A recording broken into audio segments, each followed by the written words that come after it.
Warning: the following contains explicit language and subject matter that may not be suitable for younger listeners, church folk, and people who enjoy kale smoothies.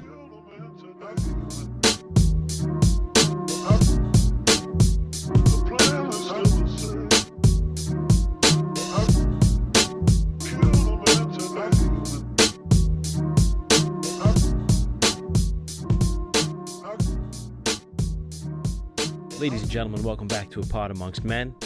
I'm your host, Steve B., and this is Coffee Break Conversations for the 21st Century. Tonight's episode, we didn't do a real intro, so I'm going to give it to you now. I have my good friend Rob C. come by. You might remember him from the Put Me In Coach episode.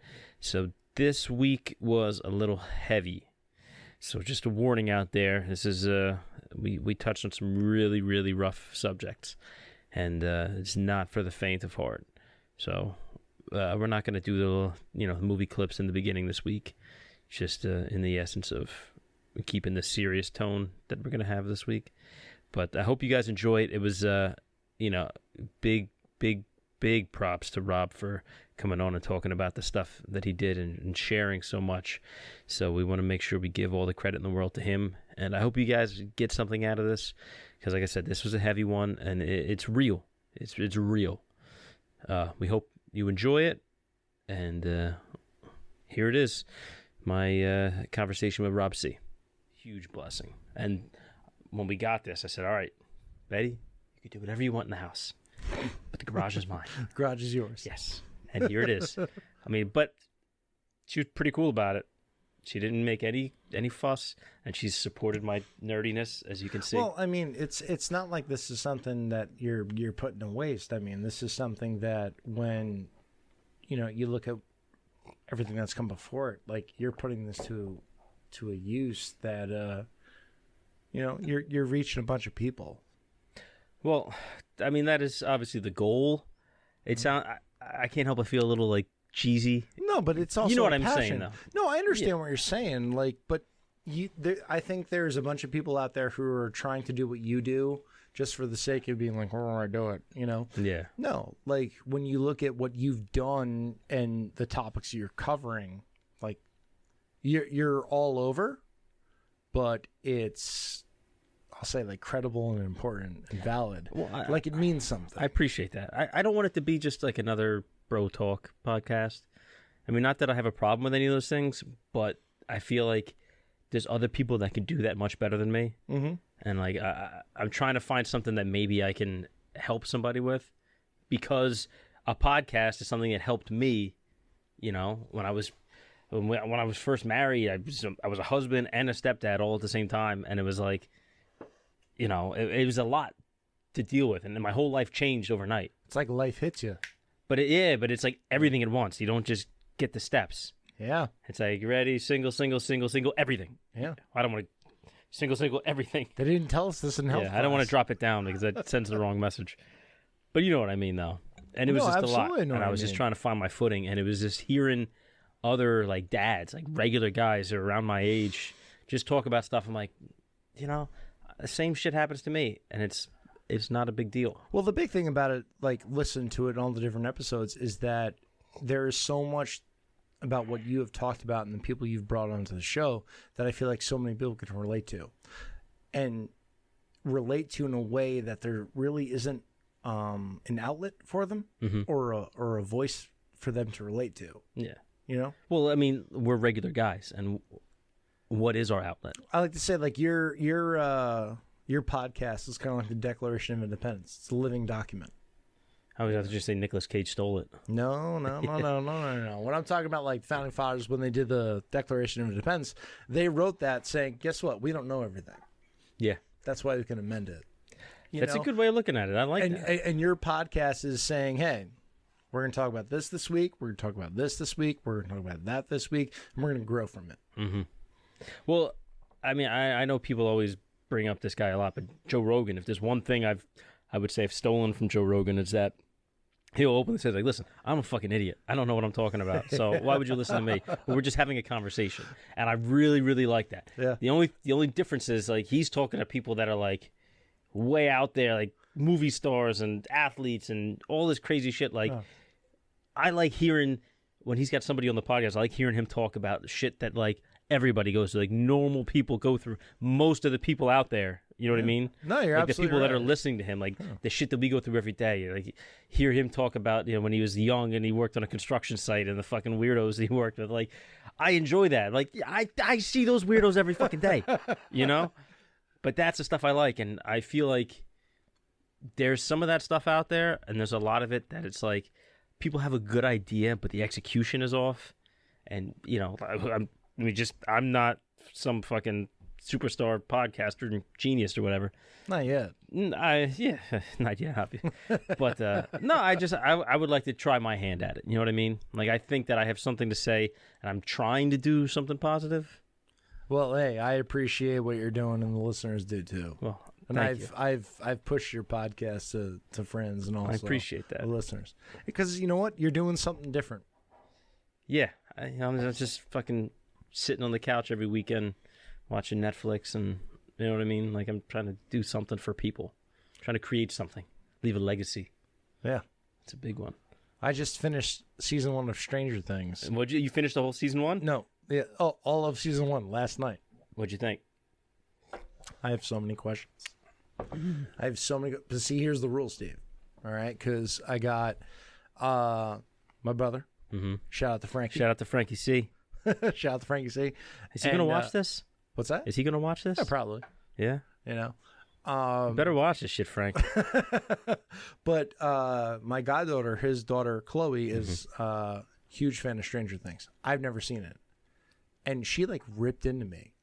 She's like, "Oh, Rob, what are you talking about? You never seen Stranger Things?" And I'm like, "No, never seen Stranger Things." And then she goes, "You don't understand. You're exactly like Chief Hopper."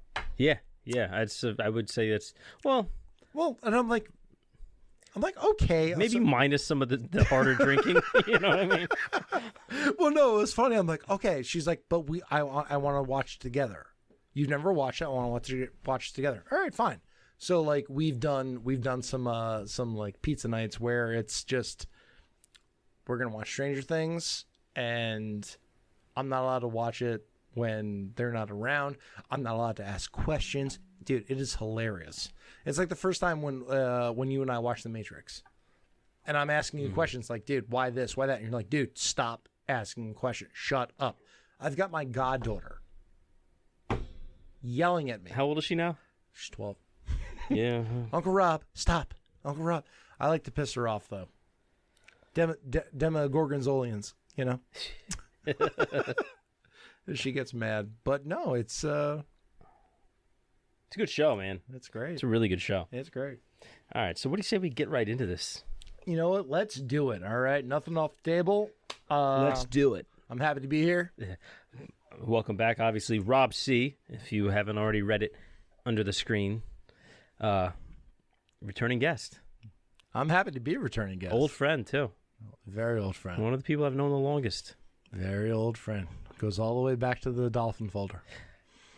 Did we talk about that the last? We did. I'm never going to stop bringing it up. Nah. Piece of shit. Well, but anyway, like, why don't you give the viewers and the listeners a little bit of background about you, like where you grew up, how you grew up, you know what I mean? Like family. Like I know you're one of 3 kids. Yeah.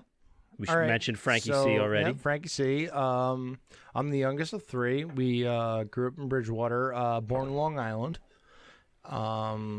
Frankie, born in Brooklyn. Jackie, also, I want to say born in Brooklyn. And then my family, we moved out to Bridgewater. Grew up in Meadow Road. Very, very nice. Right around the corner from Jeff Zan. Oh, yeah. Jeff, yeah. Right around the corner from Talamini. I had some stories from that house. Oh, I'm sure. Yeah.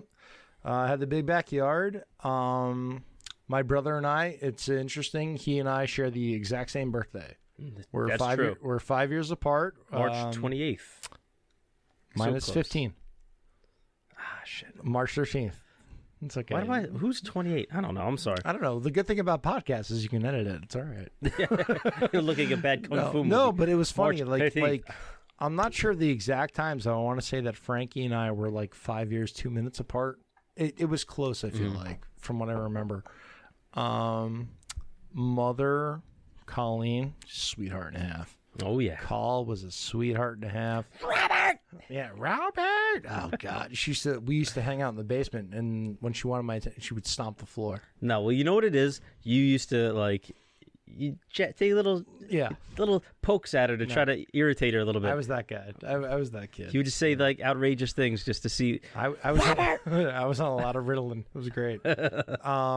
Father, Frank. Dad was he was a Navy man, military man. He was also a Port Authority police officer. He was Port Authority on the New York side, right? He was Port Authority on the New York side.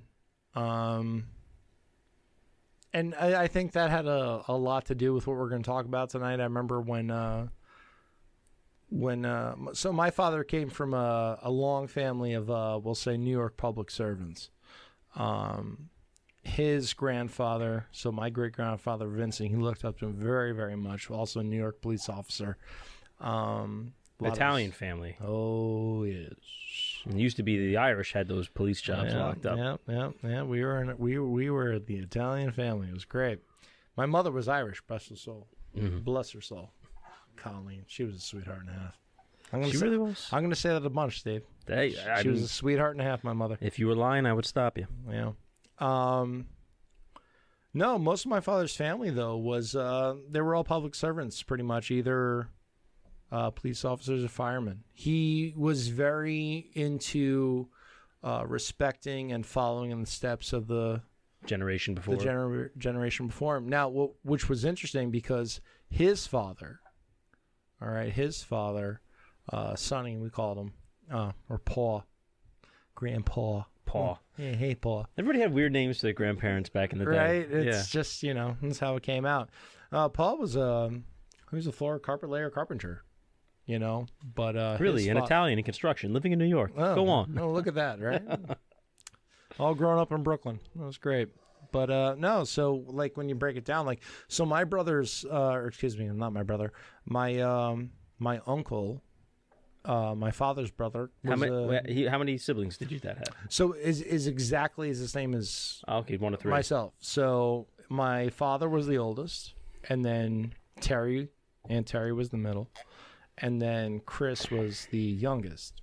So my brother Frankie's the oldest, Jackie is the middle, and then I'm the baby, the youngest. So my father's younger brother, my Uncle Chris, was a fireman. Okay. But so my grandfather was, I want to say, one of five. Yeah, one of five. Big families back then, man. Well, Sonny, Bobby, Gugu, Junie, Carmine. All right, so Carmine we called Tootsie, Uncle Tootsie. I had an Uncle Tootsie. I remember this. Yeah, not like Dustin Hoffman in the movie. Uncle Tootsie. He had his, he wore pants. Yeah, he wore pants. Yeah, he had his pizza place in Brooklyn. You're really painting a picture of a very... Yeah, but no, they were mostly firemen. They were mostly firemen and cops. That's what it was. Do you think that it was their personality types that made them kind of veer towards that kind of that line of work? Because they say that a lot of people like, well, why is it always like liberals that are like in Hollywood and it's conservatives that are in law enforcement? It's because a certain kind of mindset is more attracted to a certain kind of work. You know what I mean? I think like an artsy-fartsy type would, or maybe want to be, in theater or something like that. I understand what you're saying. It's a very good question. I think when I boil it down, we're talking about a different generation, a different way of life, that people looked up to their elders, their uncles, and their parents, and wanted to follow in their footsteps. My family was very, very basically public servant. Mm-hmm. Like, hey, you're a fireman, you're a police officer. You're a fireman, you're a police officer. You're a fireman, or you're a union construction worker, contractor. Like, it was something that was ingrained in me subtly. It was like pushed, like, this is what we've done. This is what it is. Yeah, it is what it is. Yeah. Don't call him. Don't get me started on a fucking movie, man. It is what it is. I want that 3 hours back. It looked like a delicious salad. I was gonna say that. Don't call him. So, all right, so you have, your father, your uncles, everybody's in that kind of public service arena. Right. Do you remember do you ever hear about how your parents met? Because this is always like a gray area for me when I think about my parents, like when they were together for whatever 3 years it was. And like, I kind of heard the story. All I know is that it was like they met at a dance somewhere. It's funny. I kind of want to say the same thing. People, they had dances, like we would say now, like, oh, we met at a nightclub or something like that. What I can go back to from my best memory is from my Aunt Sheila. Love Aunt Sheila. Yeah. Shout out to Sheila. Was that my father was 2 years older than my mother. Okay. Not a big age difference.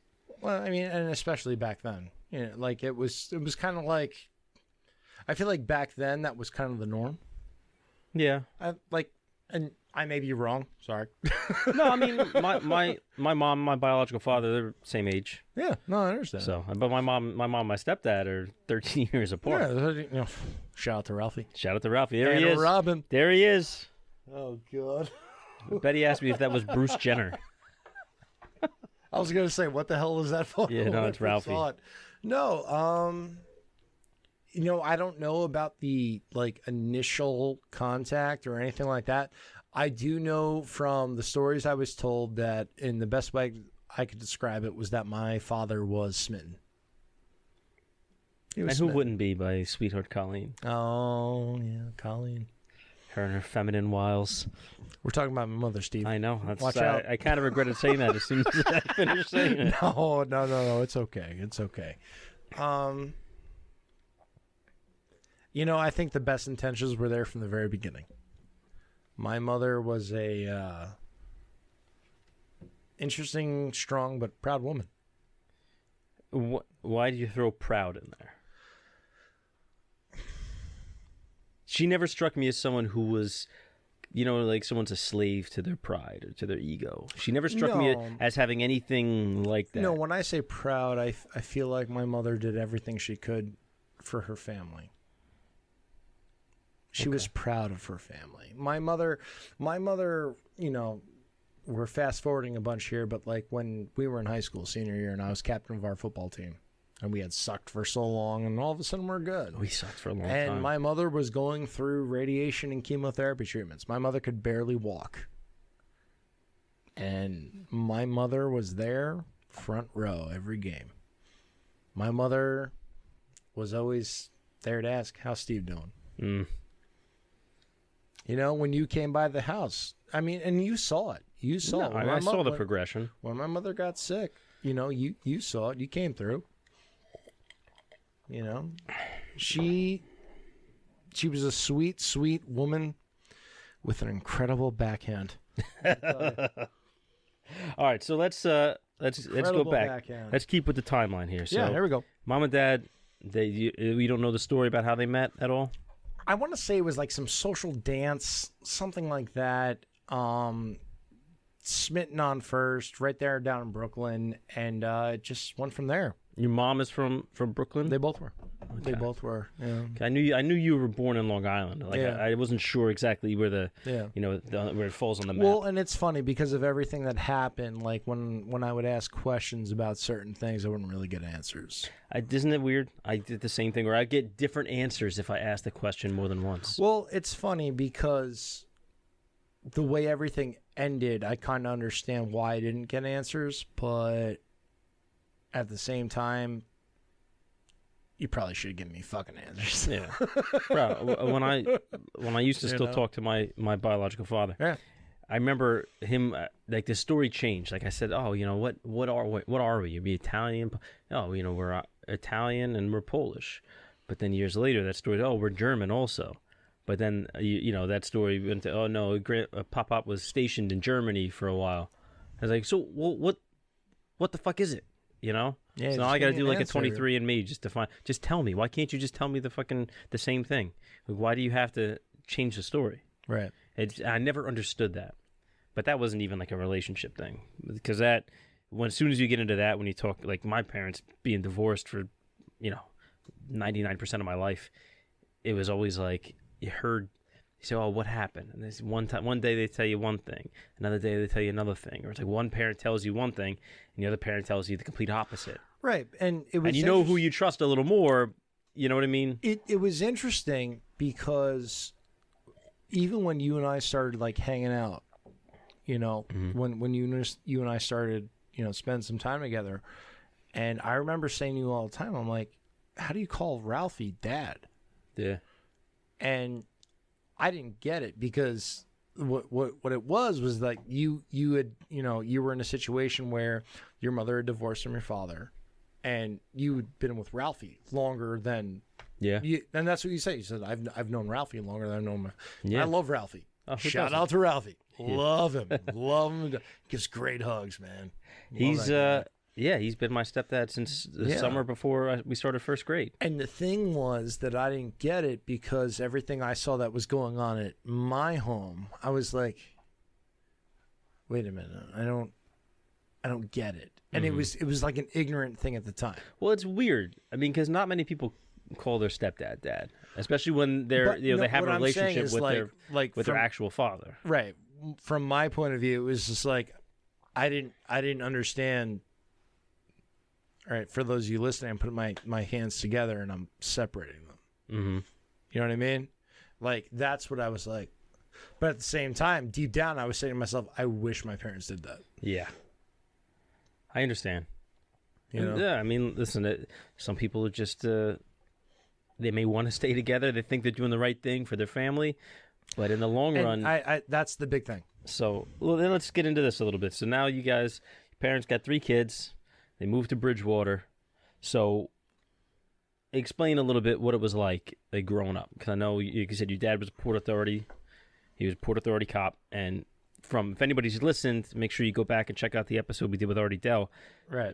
Being in law enforcement comes with its own share of demons and it and absolutely trauma. Does. And we're going to talk about that. The first thing I want to say before I get into anything is that I don't want this podcast to come off as a woe is me. Of course. Because, you know, Steve, I went through what I went through. My brother and my sister did too.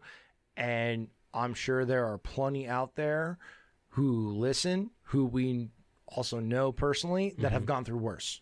Of course. I mean, listen, it's not the victimhood Olympics. No, exactly. We're talking about that's not why I'm lives. here. So I just want to say, hey, I kind of want to be a voice to it because this isn't something that many people want to talk about. Of course, it's not an easy thing to talk about. No.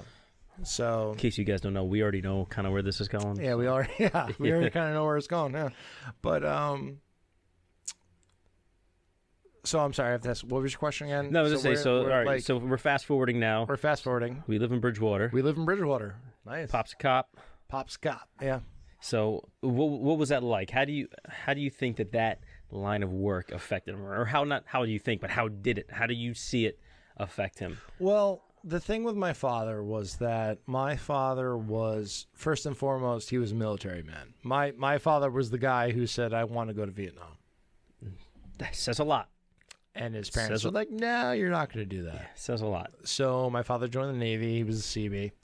And then coming out of the military, at that time, to be a Port Authority police officer, they were kind of like above, I want to say like a higher level. Well, it's a little tougher to get into. Exactly. A little more selective. You had to have a military background. You had to have a college degree, everything like that. So my father was able to get into the Port Authority. So when you're in the Port Authority, you are seeing some more of the, I guess we'll call it the shit. So my father was first stationed at JFK Airport. Then he was at the bus terminal. Oh, God. In New York City. Do you remember, do you know what year he started? Around what time? I want to say 76. Oh, yeah. My father's, I want to say his first year in the Port Authority, 53. Yeah, like 73. Jesus Christ. That 73, 74. He was a cop that long before you were born? We'll call it 76. So I was born in 85. That's what I mean. Like, that's a long... Yeah. That's a long time to So you got to remember, he went through school, didn't go to college. It was just, he went high school and he went into the Navy. He was stationed out in San Diego. It's one of my favorite photos of him. He's in his Navy uniform. He's got his hands behind his back. Just, hey, what's up? this at ease pose. Yeah, I never joined the military because at ease was never that easy for me. It was never that easy for me. Mitch Hedberg, respect. So started at JFK, then the bus terminal. Now, for anybody who's unfamiliar with New York in the 70s and 80s, the bus terminal. Yeah, the bus terminal. You used to walk out of the bus terminal and you would just see a line of pimps lined up like fucking taxi cabs. Well, literally, it was like its own town. The bus terminal is that big. I mean, listen, that was before I was born too. So 625 8th Avenue, man. Yeah, I'm talking about from what I've heard from the people that were there. Oh yeah. And New York back in the days was not like it is now. No, it now wasn't. it's like fucking Disneyland. Like, No, it wasn't. I mean, not the Bronx, but Yeah. back in the day, it was rough, man. It was a rough city. It was dangerous, and it was always like that tension. Even when we were young, like before Giuliani came into office, like before he he tried to clean everything up. There was still that underlying almost fear where it's like, yo, just take it easy, keep your head on the swivel. Shit can go sideways real quick. Right, So, and this was before it wasn't all cleaned up, like exactly like you're saying. Then he finished out at Port Newark. But you got to remember, we lived in Bridgewater, which is, we'll say, you've got a map of New Jersey, and there's a bullseye in the middle of it. yeah, Bridgewater's right there. So he was driving to and from. He didn't take the train, anything like that. I know that commute very driving well. Driving with that guy. Oh my God, Steve! Listen, I'm gonna fly this Mercury Cougar as fast as it can go. One thing I've found from making that same commute every day for 15 years. Dad. There's two kinds of drivers. Commuting over time does something to you. You either learn to let everything go, or you let nothing go. Yeah. You know what I mean? Either everything bothers you or nothing bothers you. But the thing was that, and I was there a couple of times when I was with him, and he would get pulled over, and the cop would come walking up, and he would just lean out the window and flash his badge. No. It was funny. We get pulled over. He's like, all right, run the plates, you son of a bitch. All right. This rookie punk, and then boom, he comes walking up, and my dad would flash the badge. Yeah, I'm good. No, you're wrong. I'm good. And we'd take off. I forgot how good of an impression you did of your father. Oh, Steve. I remember sitting around your kitchen table. It was you, me, Frankie, and your mom. Yeah. This is going to take a turn for the worse, but he loved Steve. He loved you. I don't know why, man. I don't know. I'll tell you exactly why. Why? Tell me. I want to hear it. I need a little confidence It's boost. the same reason you don't like me. What's that? Because you weren't full of shit. You never, my father would actually be like, oh, Steve's coming over. How's he doing? He would ask about you. I remember one day, it was right around I guess we were seniors. Yeah. And, I would come over and knock on the door, and he would just be sitting down in, the den area there. Yeah. And you were down in the basement, so I would have to walk through there to come to you. Yeah.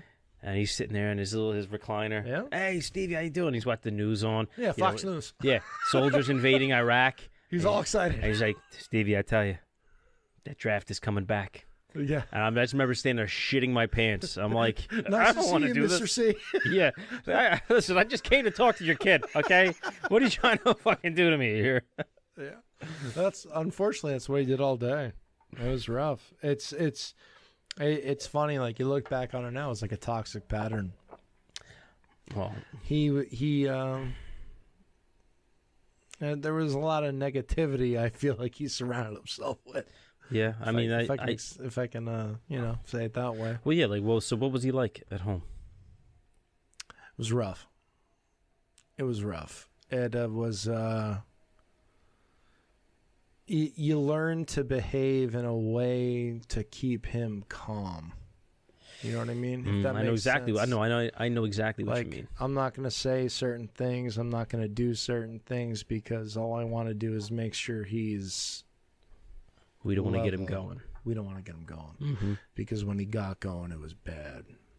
I know about that to a much lesser extent, but I know exactly what you're talking about. I feel like you're walking on eggshells all the time. Well, yeah, I mean, and you do it for so long, it changes your behavior forever, because the norm was to keep him calm. I like you did that slight pause for effect there. Well, I mean, the alternative was violent. The alternative was very violent. Like in what way? So he would beat on me. He would beat on my brother. Jackie, we would hide. We would protect Jackie. And when it wasn't us and he would go off, I mean, he was also an alcoholic. Like, let's just get that straight up right now. Like, I get it. He had a bad day at work and he wants to put a few back. His thing was he would put a few back and then he'd put a few more. What do you drink? Beer? Whiskey? From what I always saw, it was beer. Do you think that was a coping mechanism for him? Like, just to kind of... Oh, absolutely. Like, self-medicate? Absolutely. But when you can't get the, I guess I'll say the results, or, you see with any alcoholic or anyone who has these issues, that if it's not there, you look for another way to release it. So there were a bunch of times that he would beat on our mom. And his thing was, we had one of those bi-level houses. So if you walked in the front door, you would walk in, there's the hallway, there's the living room, kitchen, dining room, and then there was stairs that went up, to the bedrooms, and then there was a door off the kitchen that went downstairs to the den, which is where, like, Frankie, Jackie, and I would hang out. And he would get us down there in the den, throw us down, literally, and then lock the door. And my mom was still up there, and whatever they're arguing about, whatever. And you'd hear it. You'd hear the thuds, and the slaps, and the cries. And we learned how to pick the lock. So there were a lot of nights where we couldn't go upstairs. All we heard was Mom. All we heard was Call getting, slapped around, beat around. And it got to the point where, finally learned how to pick the lock as we got a little older. And I mean, I'm 8, Frankie's 13, I'm 7, Frankie's 12. Pick the lock. And we would hide Jackie. Because we had the den, we had the garage, we had that big backyard, and then we had the basement. So we would hide Jackie. Like, you don't move until we come back. Where'd you hide her? Anywhere we could. We had the sectional couch. We would hang around there. There were times we would pull the bed out, get her under there. The pull-out bed. Yeah, the sofa bed. Yeah, the sofa bed. Get down to the basement, the crawl space. Get down to the garage. Get behind this tarp. Frankie and I were very protective of Jackie. So we'd pick the lock, and we'd walk up there. And, Mom's on the couch crying, and we would walk in, and, like, we knew we couldn't fight back. Mm-hmm. Yet. Yeah, I was going to say that only goes so far, that feeling of helplessness. We knew we couldn't fight back yet. And it was like, oh, what the fuck are you doing, motherfucker? And he's spitting. He's all red in the face. Mm-hmm. Just beaming.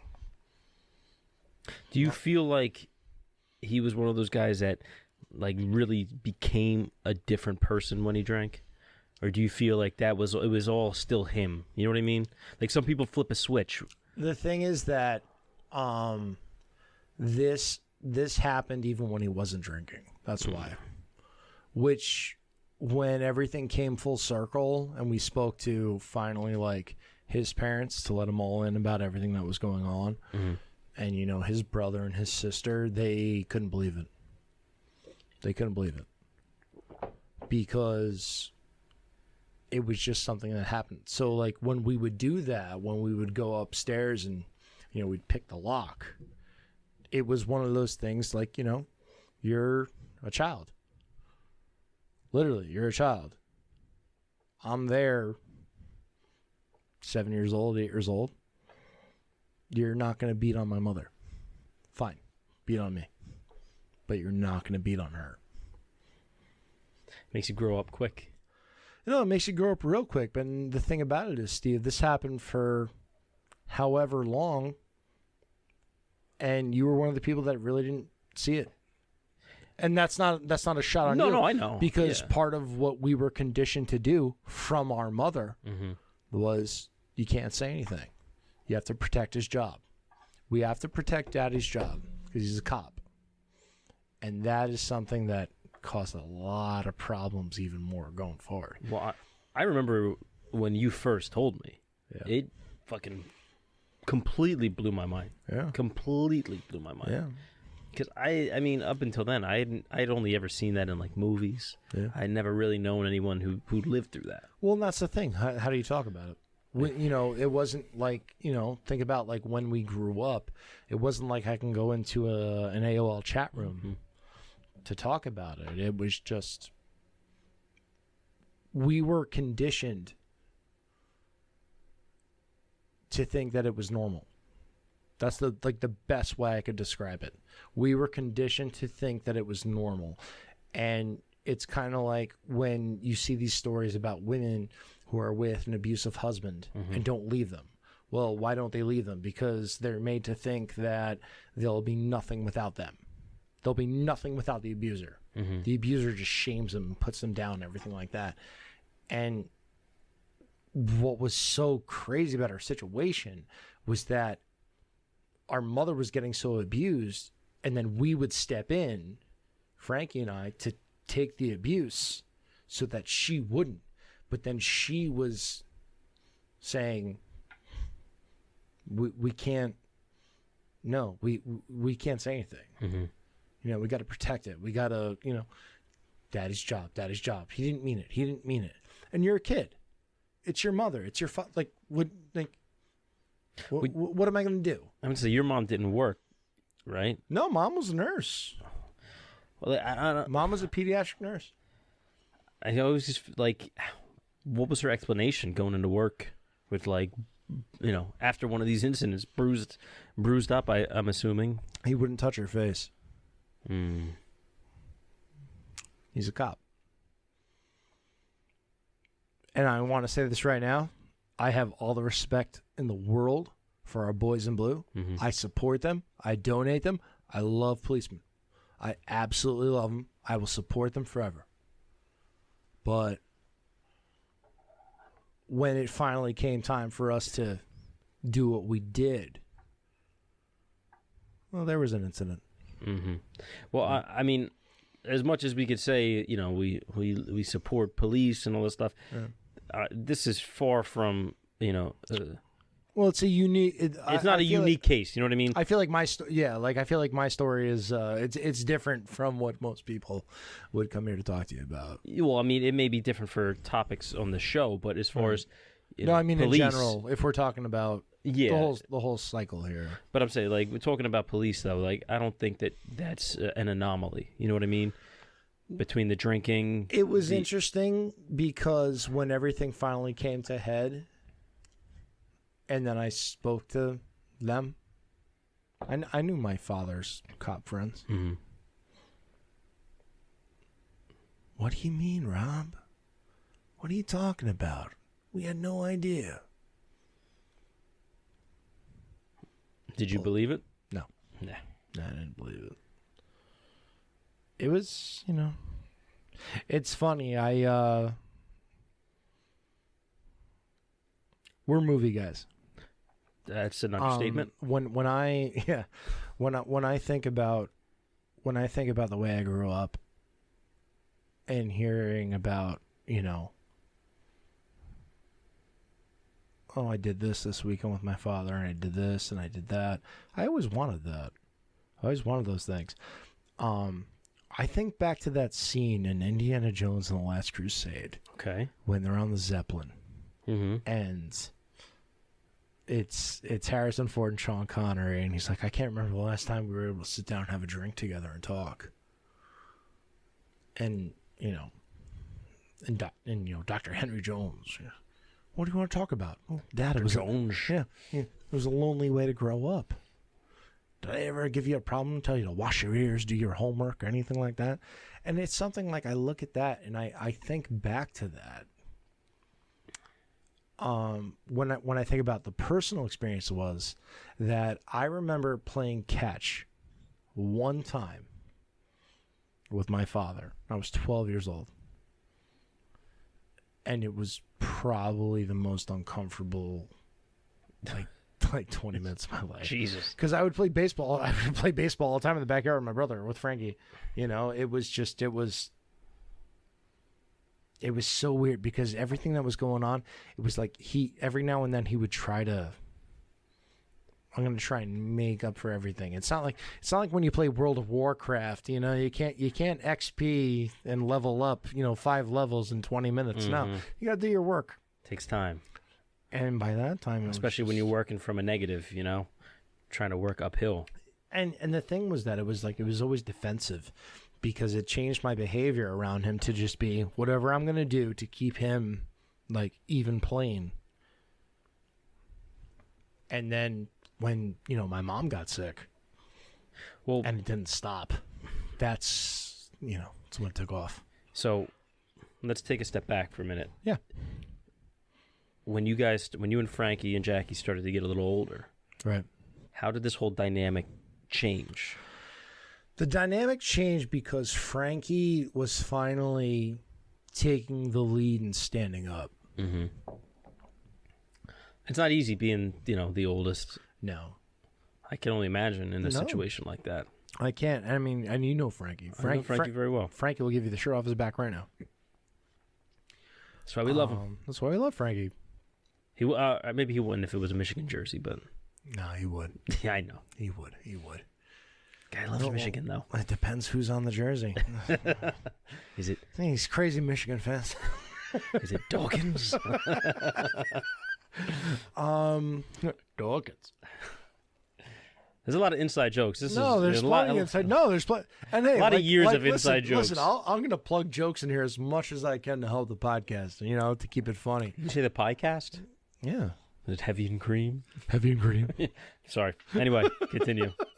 You didn't say piecast. I just piecast. I know. It's very no, but what it was that the thing was this, my father. So Frankie and I, we have an interesting dynamic with our father that. Because Frankie was the oldest. And what I always say is interesting about it is this. Frankie and I are born the same day, 5 years apart. I love saying that. It's so cool. Dad was born on Christmas. He was a dick. Jesus, I'm not that religious, but hey, come on. Anyway. You're in good company, buddy. No, so Frankie was the oldest. And Frankie... It wasn't so much like Frankie rebelled. Frankie was Frankie. My father didn't like Frankie because of the music he listened to. Frankie, I'll never forget. Frankie had a Chicago Blackhawks hat. He's a big fan of Chicago Blackhawks. It's awesome. He was always a fan of oddball teams too. Well, Frankie identifies with the colors and the logo. And the that makes sense. I get it. There's nothing wrong with that. I mean, there's people who say, all right, this is where I'm born. This is who I have to root for. But, Frankie's Frankie. Frankie's a loyal fan. He's a loyal friend. And you can't ask for anything better. No. It's one of the best things you could ask for in a person. I'll never forget. Frankie had this Chicago Blackhawks hat. It was like a split hat where, do you remember this? When Lids first came out with them, they were split down the middle. So whatever team it was like the alternate color was on the left side with the logo. and then the right side was the main color. So for the Blackhawks, it was red here, it was black here with the logo, and then white across the back. So it was like, these are really cool hats. You gotta remember, I couldn't really do the hat thing because my head was too big. So My head is bigger than yours. it's actually not. It really is. I have a larger size head than you would believe. You look like Mini-Me with a beard. I always heard that I look like Andre Agassi with a drinking problem. You know what? That actually makes a lot more sense. Shout out to David Tell. But like, I'll never forget. Like the thing was that like my dad always wanted Frankie to be like, "Oh, you gotta go to the military." Well, Frankie didn't want to go in the military. You can't listen to rap music. Frankie liked listening to rap music. No problem with that. Yeah. That's what Frankie liked to listen to. Frankie also liked to listen to Guns N' Roses. You know, who cares? Dad didn't like that. But the thing was, Frankie loved that Chicago Blackhawks hat. And one day that hat went missing. It just went missing. Just grew legs, huh? And, you know, years later, it came down to like, you know, Frankie, I don't get why, you know, all the anger and this and that. Because Frankie found the hat. Frankie found the hat in the garage, in the back of this, like, cabinet he had. At least he didn't throw it away. I think it would have been better if he did. Yeah, I guess you're probably right. And I remember Frankie saying to my father, like, why'd you do this? And my father was like, I don't get it. It's just a hat. It's just a hat. But that's the thing. Like, this is what I loved. And you hated it because you didn't agree with it. You know, growing up, it was that's what it was. It was you shut your mouth. Frankie didn't always shut his mouth. I didn't shut my mouth.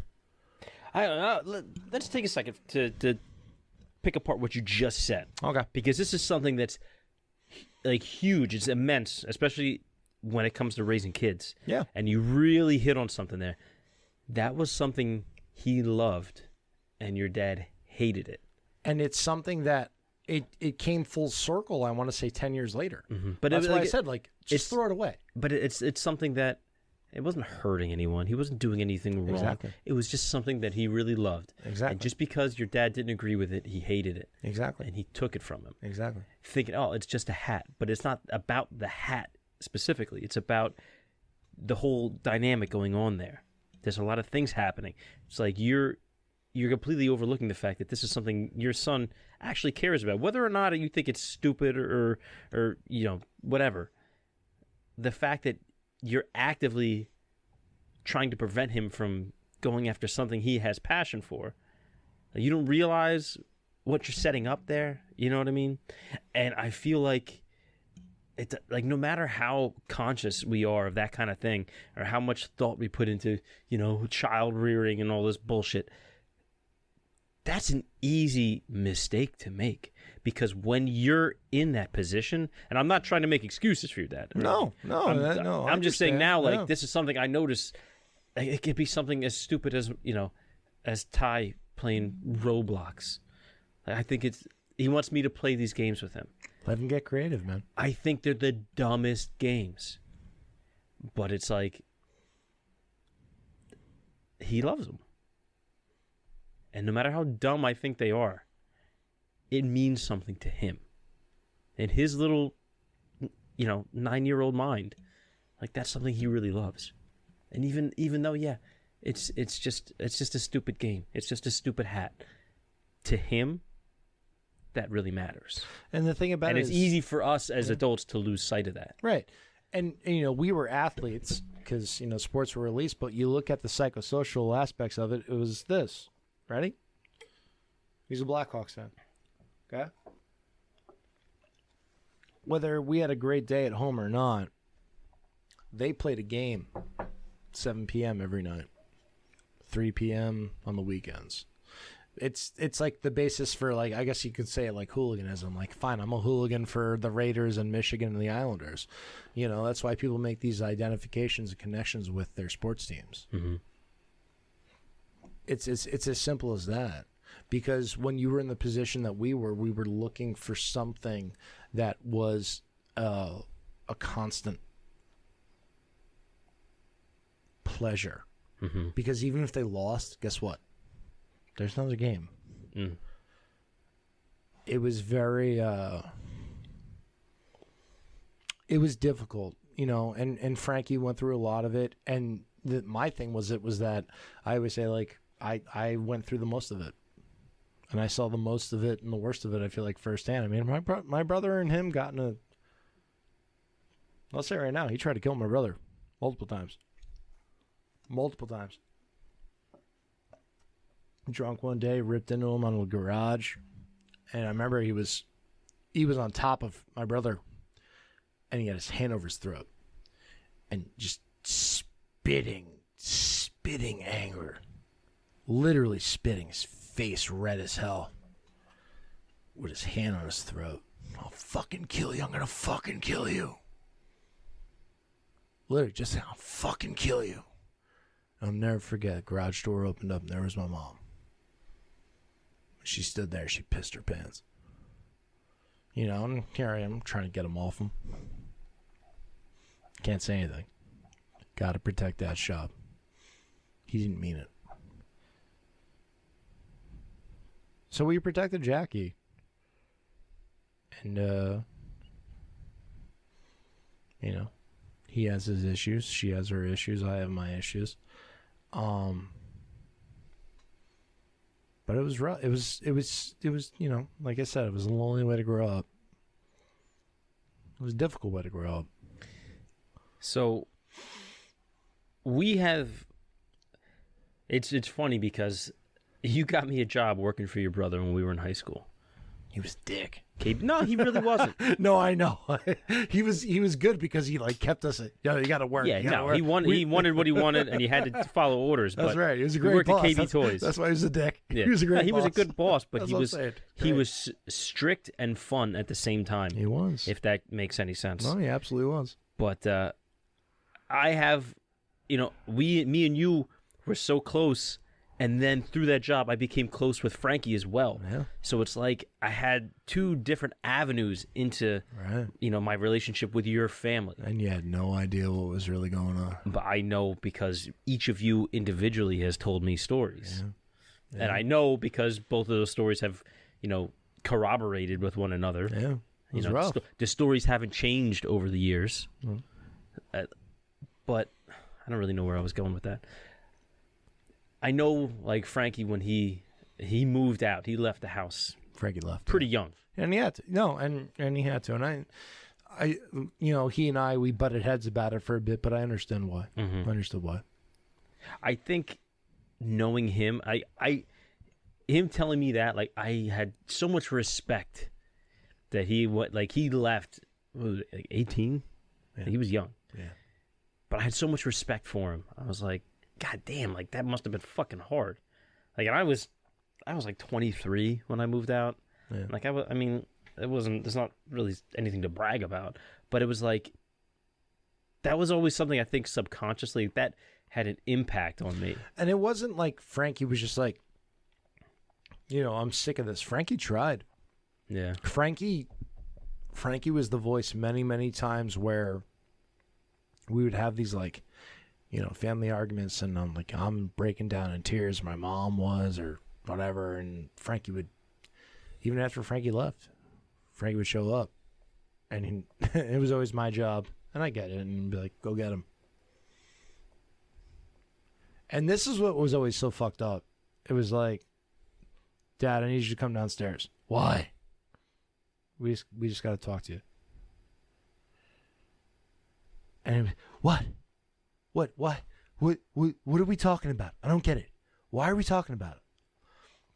The thing that you got to remember or know about everything that happened was there was one night where things kind of came to a head. Mm-hmm. Where it was kind of like the first fight back. The first, you know. And he didn't know what to do. Well, No, I mean my father. No, I know. You know.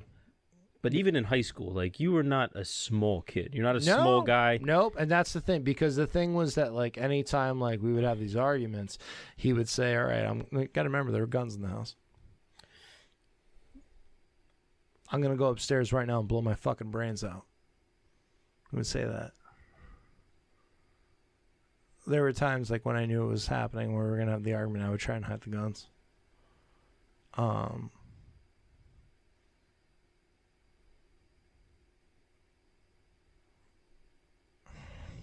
Sorry. Nah, it's all right.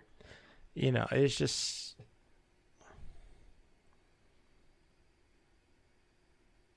You know, Frankie was the first one. You finally get to that point where you want to, like, it's time to fight back. Because enough's enough. When was that point? How old were you guys? Frankie fought back. And when Frankie first fought back, he beat my dad. We'll say in a fight, he beat my dad. Mm-hmm. My dad's response was to call the cops on my brother. So my father, the police officer, calls the cops on my brother because my brother was defending my mom. Cops come and they take Frankie. And I remember I was on that staircase. Please don't take my brother away. Please don't take my brother away. I think I'm 11, 12. Please don't take my brother away. And here's the cops. Don't worry, Rob. It's okay. It's okay. Don't take my brother away. Don't take my brother away. And the whole time, like, they've got Frank, they've got him. Mm-hmm. And he's in cuffs. He beats the hell out of us. He beats our mother. He drinks. He does this. He does all that. We're sure he didn't mean it. And Frankie gets put in the car. And, you know, there's, don't worry, Frankie, they'll take care of you. Piece of shit. Piece of shit. And I'm 12 years old. I went at him. And I lost. And that's why I love the boys in blue. I do. Man, you fucked up on this one. Yeah. You fucked up on this one. It's tough. It's not something that anyone wants to talk about. You know what I mean? And that's the thing. That's why I'm happy we're talking about it. Because, again, this isn't a woe is me segment. Mm-hmm. Like, I'm hoping that maybe there's one or two people out there that are going through something with abuse, child abuse, or suicide prevention. When we get into it, you know, it's just, it is what it is. Yeah, this is what I went through. My story is different from everyone else's. Everyone else has a different story. But, you know, maybe it can be a voice and be like, guess what? You're not alone. Yeah, well, it's not as much for us as it is for maybe someone out there listening who maybe feels alone going through something just like that. Yeah. And hearing another story kind of like theirs, Yeah. maybe lets them know that there's a way past it. No, absolutely. I mean, We're not preaching to anybody. We don't want you to not feel preaching. sorry. It's just, Yep, this isn't a woe is me or anything like that. You know, it is what it is. It's we're putting it out there, you know. But at the same time, we played the shitload out of some good video games. Yeah, watched a lot of good movies. Watched the Boondock Saints for the first time. Yeah, Boondock. You know, we like. You guys introduced me to Napster. And that was Napster, Jenna Jameson and viruses. Ooh, nothing wrong with lordy that. Lord. You know, it was just, you know, we made the best of it to make it work.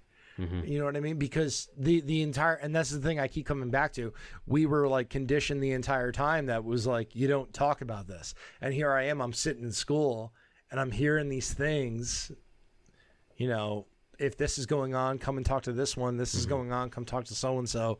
I'm like, no, I can't talk to you. I think, no, that's the rule. I can't. I cannot talk to you, guidance counselor. No, I'm not going to sit on your beanbag and eat your popcorn and talk about my thoughts and feelings while we listen to Roots and Pink Floyd. No, it's not happening.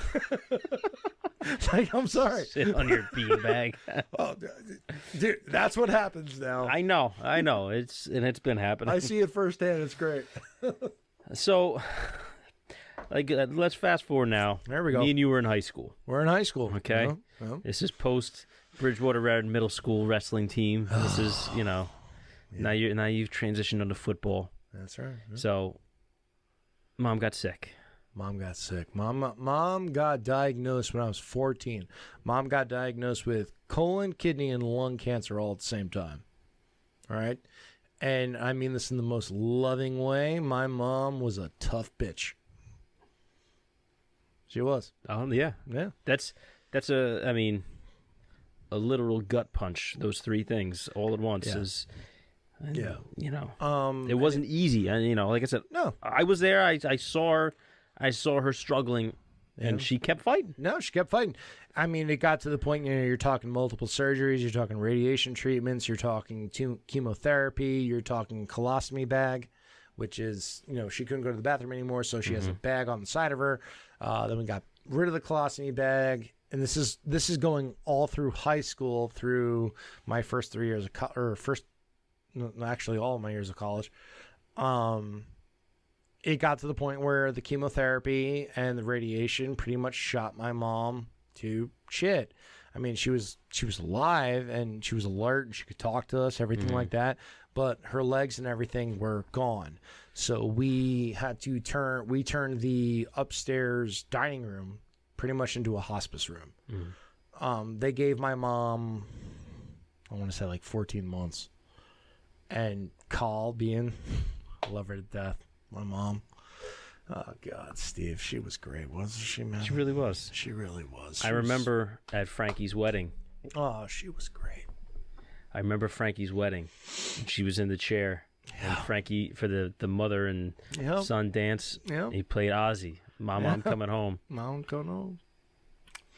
And, no, she kept fighting. They told her, you know, you only got so much time. And she was like, fuck that. I'm going to keep fighting. I remember, like, it got to the point where it was, she was in diapers and we had to change her. So, you know, we're in high school. And you remember it, Steve. I didn't go to parties much in high school. I was either hanging out with you and Johnny and Max. J5. Yeah, J5. Or I was just staying in my basement. And I would stay in my basement because, like, he would get upset about having to take care of her. So I would stay around as much as I could to take care of her. And literally it got to the point where it was like, all right, you know, she's in a bed. She can't walk anymore. Got her on a lift to get her up out of the bed into a wheelchair. You know, I'm 17, 18, 19 years old. So what's he doing this whole time? He's being him.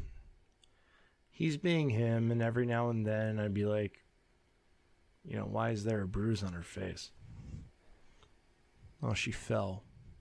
Bullshit. She didn't fall. And this is finally past the point where, like, I've finally gone back and fought him. You know, which was terrifying. And took him down, and he came back with a baseball bat. Took him down again. High five. But no, we're like, you know, Mom was so sick. She's still fighting. She's, you know, and, you know, at the same time, he's doing the husband duties. Taking her to the doctor's appointments here and there. And she had to get more surgeries. Mom had one kidney removed, half a lung removed, a bunch of her intestine removed. I mean, Mom, Call fought. She fought so I'm sorry. She fought so hard. She did. She fought so hard. And, you know, she's just... But there was so much about life that she still loved. And, you know, it got to where we're changing her diaper. She can't even walk anymore. She can barely talk. And, it all came to a head. Because there was that lull where, you know, I had finally gotten old enough to... And it all came to a head because we had that back patio. And we used to put Mom... She wanted to go outside, and she would do her crap. That's the thing. Like, she was... Like, what amazed me about it was that, like, she was still active. She's like, all right, I'm in a wheelchair, but I'll do these crafts. I'm going to sell them on eBay. She didn't stop. So we're in, like, college years now here. Yeah, we're in college years now. high school was still going on. High school was come home and, win the big game. Win the big game, go home. Who's in a bad mood? Here we go. Let's go. By that point, Jackie's gone. Frankie's gone. Here we go. Hey, Bobby. Hammer. Bobby, what happened? There's bruises from the game, Coach. You see the other guy. Coach Hamra? Yeah. But no, it finally came to the point in college where came home and she was so sickly. Yeah. She was so sickly. It was just brutal to watch, But at the same time, it was great to watch. She was so strong. She was such an inspiration. You know what I mean? Mm-hmm. Like Steve, she was always positive. Well, it's like you see what somebody's really made of inside. You see someone's like determination. You see like that fight, and it's not a matter. It's not a fight in terms of throwing punches. It's you see someone when everything is telling them that they should just sit back and just stop, keep going. And the thing is, and I get it. All she wanted was the best for her kids. Mm-hmm. And her thought process was,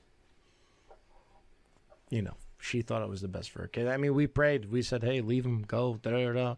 So I come home from college. Sorry. Oh, I was gonna say, yeah. Eventually, I know you guys. So come home from college one day, and I don't tell him I'm coming home. I'm just coming home. And I walk into the backyard, and she's out in the patio. And she won't look at me. Now, we're at the point where she is literally a vegetable. It's the best way to describe it. She's a vegetable. And she's in the chair, and she won't look at me. No, Mom, come on. Mom, pick your head up. Mom, look at me. And she finally, and they're swollen and black. Swollen and black. And I said, this ends. And I turn around and she starts crying right away. Robert, no, please, no, Robert, no. And I stormed into the house. And I go upstairs. Robert, how are you? And I remember, I grabbed him. I grabbed him and I threw him into the wall. Motherfucker. What are you doing? You mother. How are you going to do that to her? You're scum. I just kept saying, like, you're fucking scum. And he starts pushing me back and no. Like the adrenaline is kicking in and boom, throwing her. You're fucking scum.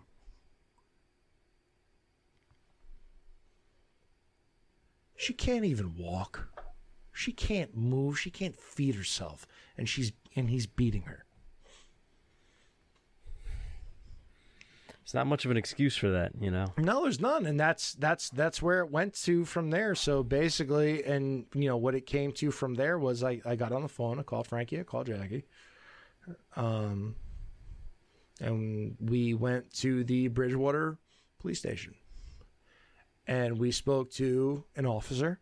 I'm not going to mention his name because it's an officer that anyone from Bridgewater knows who he is. And we finally, we sit down with him. We tell him everything that's going on. And we talk for like 30 minutes. Like we finally let the whole thing out. Mm-hmm. All right. Remember, I'm 21 years old. We've never talked to the cops besides the couple times with Frankie. Can't talk to the cops. Finally let them all in. Let everything out. So we talked for like a half hour. And the police officer is completely like, all right, you got to get her out. If we go and arrest him right now for assault, he's going to be brought here. He's going to be fingerprinted, and then he's going to be released and go home. Mm-hmm. Which means nothing. Most likely more is going to happen. So we said we can't do that. And then they say, Well, you need to find a time like when he's not there, and I'm not telling you to do what to do, but, if there's a chance you can get your mother out of there, get her out of there. Mm-hmm. Okay. All right, fine. And then they say, what does he do for a living? Here we go. I'm saying, well, he's a cop. Oh, well, da-da-da. And I'll never forget, Steve, I slammed my hand on the table and I stood up. I said, don't you fucking start. Da-da. And I almost got arrested that night. Right away. This man is beating on she's like an invalid. You're going to protect him? Are you kidding me? Yeah. So, I mean, long story short, next day, he had a dentist appointment. Frankie hadn't been home in 2 years. He leaves. We parked around the corner. He leaves. We go in. We walk in, and she is in shock. mm-hmm. And we said, this is happening. You can either stay or you come with us,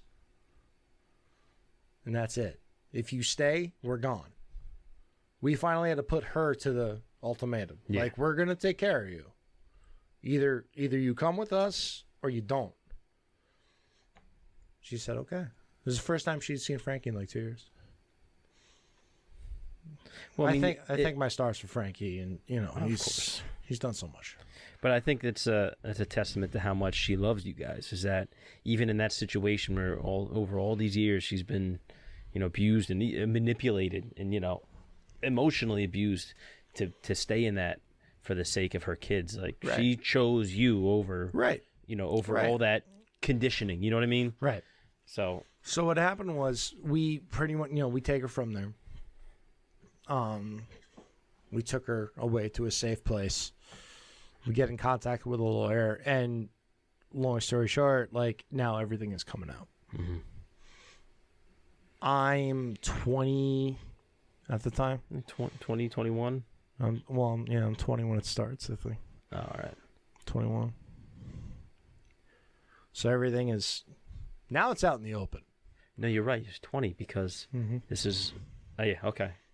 Now it's out in the open. The whole mirage about this, my family and everything going on. And all of a sudden, everyone in Bridgewater starts to turn their heads and say, oh, now I get it. Mm-hmm. And that might have been the hardest part, Steve. Because, like, I know you got it. And, like Jeff and Drew. And it was tough because it became one of those things where it was like, if you knew, why didn't you do something to help? It's just people look at you differently, It's tough. It's tough. It's, people look at you differently. So we took the proper steps. We're like, hey, we're going to get you a divorce, can get you away from everything. And then finally, the thing that was the I want to say, like, the nail in the coffin was like they finally came out to his family. Mm-hmm. They didn't know. We tried to tell them. They didn't want to listen. So we finally go to court. I want to say it was December 21st. And I got on the stand and I testified about everything. Everything that I had held in, everything that I was told, don't say anything about, ever. I testified about, and he sat right there. He sat right there. He didn't have a lawyer with him. He just sat right there. And I'll never forget, we got through all of it. After, like, I'm having, like, a panic attack on the stand. It's just not something you ever expect to go through. No. Especially about your father. Yeah. And, I'll never forget, the judge said, Mr. C, do you have any questions or concerns? And he said, "Does this mean I can't see my son anymore?"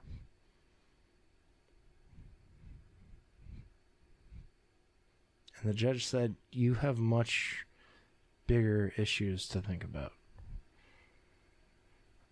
And that was the last time I saw him. I put a restraining order on him. My sister put a restraining order. My mother put a restraining order. My brother did not. And one of the reasons I love my brother so much is that my brother has always given people the benefit of the doubt and always been the bigger person. And, you know, he was talking with him, trying to help him. Like, you know what? You fucked up. Mm-hmm. You fucked up. Like, it's time to fix it. You know, you're like, I never really put it to words, but you're 100% right. Like, Frankie, he was always trying to be the bigger person, especially when people fucked up. Yeah. I had my share of fuck ups, and Frankie was always there to, like, hey, you know, you fucked up. Yeah. Let's fix it. Come on. Yeah. Like, he wouldn't turn his back on you. Yeah. No, Frankie is loyal to loyal. I'm sorry to derail you there. No, you didn't derail me, but So Frankie was the only one that didn't put the restraining order on. and can we take a timeout for a minute? Yeah, of course. Can we like pause everything? Yeah. We'll be right back. Good. Yeah. All right. All right, we're back. We're sorry to we had to take a bathroom break. Yeah, we had to take a bathroom break. All right. All right, so we're at the part we left off. You testified in court. Testified. The divorce is going through. Frankie is still, and again, like we just said, I admire the hell out of my brother. You know, he always, my father was the worst on Frankie, and at the end, Frankie was trying to help him. And I really hope I'm not judged poorly from what I'm about to tell. But so I went to school for. Hey, if you pull the mic a little bit in front of your face. How's this? No, I mean not close, just so you're not talking in the side. You know what I mean? So I'll turn this way. Oh, you're perfect. There you go. You're so perfect. Thank you, buddy. Look at that face. I just want to kiss it. Isn't it beautiful? It's Colleen's face. So and then this is something I've struggled with. So Frankie was still speaking to him, and I'm up at college, and you know I'm going home as much as I can, check on mom. By that point, though, we moved on mom out of the house. I don't want to talk about where we moved her. We don't need to talk about that. But the important thing was that we got her away from him. Because it got to the point now where he is trying to protect himself.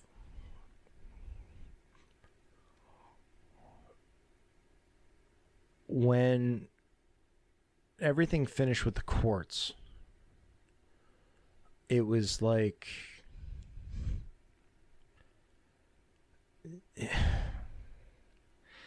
when Jon Snow took back over Winterfell. You know, the banners fell, and hey, truth and honesty. Sometimes truth and honesty is not a great thing. Mm-hmm. Because so many people they can't handle it. But my brother, and I love him, God bless his soul, he was always the stronger one of us. Always is. Was still talking to my father. He didn't put a restraining order on my father. And if anyone deserved to do that more, then my mother was my brother. So Frankie is calling me and telling me about what my father is doing. Now, I went to school for health and physical education, and big part of that is you take courses in mental and emotional health. You take courses that talk about addiction and all that, and let's just say it's suicide. Mm-hmm. And Frankie is telling me about my father's behaviors. And I knew what he was planning. I knew what he was going to do. You know, Robert, he's trying to organize everything. He's making all these apologies and everything like that. And he's trying to call me every day on the hour, my father. You know, and like I remember there was one time I answered it and he's like, doing this, I'm doing that, and I just said, I go, you don't get it. You don't get it. You did all this stuff. You did all this horrible, horrible stuff, and you think there's nothing wrong with it. Like, you don't realize the scars you put on us. Mm-hmm. You know? A simple sorry doesn't fix anything. We're past that point. But, I remember Frankie telling me the things that he saw, and I didn't say anything. Things he saw in terms of the behaviors. The behaviors and what he was saying. And I didn't say anything.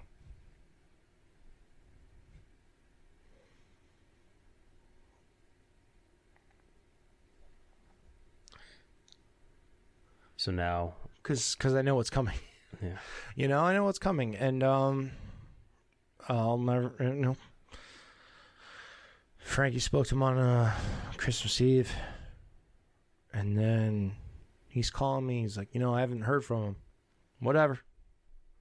I'm so burnt out. I'm so... Like, you got to remember, this is 3 days after I testified against him about everything. Everything. You're a piece of shit. You beat the hell out of your kids. You lied about it. You lied about it to your family. You beat the hell out of your wife who's sickly with cancer, can't even walk. You beat the hell out of her, and you made excuses about it. You're a piece of shit. And I held it in for years. For years. I felt like Bruce Banner when the fucking Hulk finally took over. Like, I just wanted to... Ugh. It's like the floodgates open and everything. I couldn't stand it. I couldn't stand it, Steve. I just wanted to get rid of it. I wanted nothing to do with it. And I didn't say a word. He's telling me what he's doing. I didn't say a word. I'll never forget. It was New Year's Eve. New Year's Eve. My phone rings. I was at my ex-wife's house. This is my sister. And I was sitting on like a buffet counter, so I was sitting in a chair like high up. And they all knew what was going on. And it was Jackie, and hey sis, what's up? I knew it was coming. But this is what's fucked up. Even when you know it's coming, you can't prepare yourself for it. Yeah. It's never what you think it's going to be. And you were around the corner that night. I happened to be driving down that road. And Jackie says, Robert, yeah, Dad killed himself. And I remember I dropped the phone, and my mother-in-law saw me. She's like, Rob, what's wrong? And I go, my dad's dead. And I kind of like slumped out of the chair. The first emotion to hit me wasn't sadness. It was anger. And that's what's like, I go back to it because I've had this like inner turmoil, and you know, I went to counseling for it and everything like that, but the basics of it is I knew what he was going to do. I saw what he was going to do. I recognized the signs, and I didn't say a word. So that anger you felt, like, who was that directed at? Him. It was him, yeah. But in a way, I feel like I've always held this, that like I felt like I was kind of responsible for what happened. I mean, I understand the feeling. I feel like I could have stopped it. But could you have? That's the thing. Like, I get the feeling. I know, it makes sense. But really, if someone has their mind set on something like that, you're right. What are you really going to do? Yeah. We, I leave there. Jackie was in the Poconos at the time. We all leave. We end up at the house. I'll never forget, pull down the road, and there's ambulances. I came down the cops road. and- I see the truck for the medical examiner, and I said, "This ain't good." Yeah, Steve, you were there. I was there. You saw it firsthand, and I'll never forget. I walked into the garage was at the end of the driveway, and the garage went into our den, and then off the den to the left was down to the basement, and then upstairs was the kitchen. And I walked in, and our dog was tied to the chair, and the floor was covered in shit and piss, and there was cops everywhere. Mm-hmm. And there was a cop standing in the doorway from the den to the laundry room. Remember? Like, den to the laundry room. And he's standing at command, his arms behind his back. And my brother was there. Excuse me. Brings me upstairs. And the kitchen table is covered in envelopes. Mortgage. This is what they do. Mm-hmm. They organize. They organize so that when you find them, Everything's already and settled. the paperwork is there. Mm-hmm. He did leave me a note, though. He did leave me a note. He's a classy gentleman. I didn't know this part. Oh, you know? No, I didn't know. Did not know. Remember, he's a classy gentleman. Beat the shit out of his kids and his very sick wife. Robert, get car insurance. No, it's okay. Sorry for laughing. I would no. Don't be sorry. I would love to hear your reaction to that. I'm being dead serious. I would love that. That was it? That was my note. He didn't Robert, leave one. get He car didn't, he insurance. didn't leave one to Frankie or Jackie. Robert, get car insurance. Jesus Christ. So I go back downstairs, and it's hilarious. It's like that scene in The Town. Ben Affleck and Jeremy Renner. I know the movie. No, it's a great movie. Who's car we gonna take, huh? And Ben Affleck makes the joke. It's like, oh yeah, the crime already happened, and all you get is a bunch of cops standing around doing nothing. Mm-hmm. And my house is full of cops. It's full of cops. Like the room where we used to have sleepovers and watch scary movies and play video games till all hours of the night. All of a sudden, it's full of cops. Saw I'm the thinking- Boondock Saints for the first time Yeah. there. I'm thinking, where the fuck were you motherfuckers when we came to you? Where the fuck were you? No, you want to make fucking excuses because you had a fucking badge. You're everywhere. Yeah. You're everywhere now. Hey, we don't need motherfucker, you were my dare officer.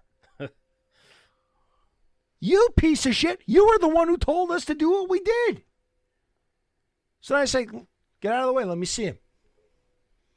No, you can't. Let me see him. No, you can't.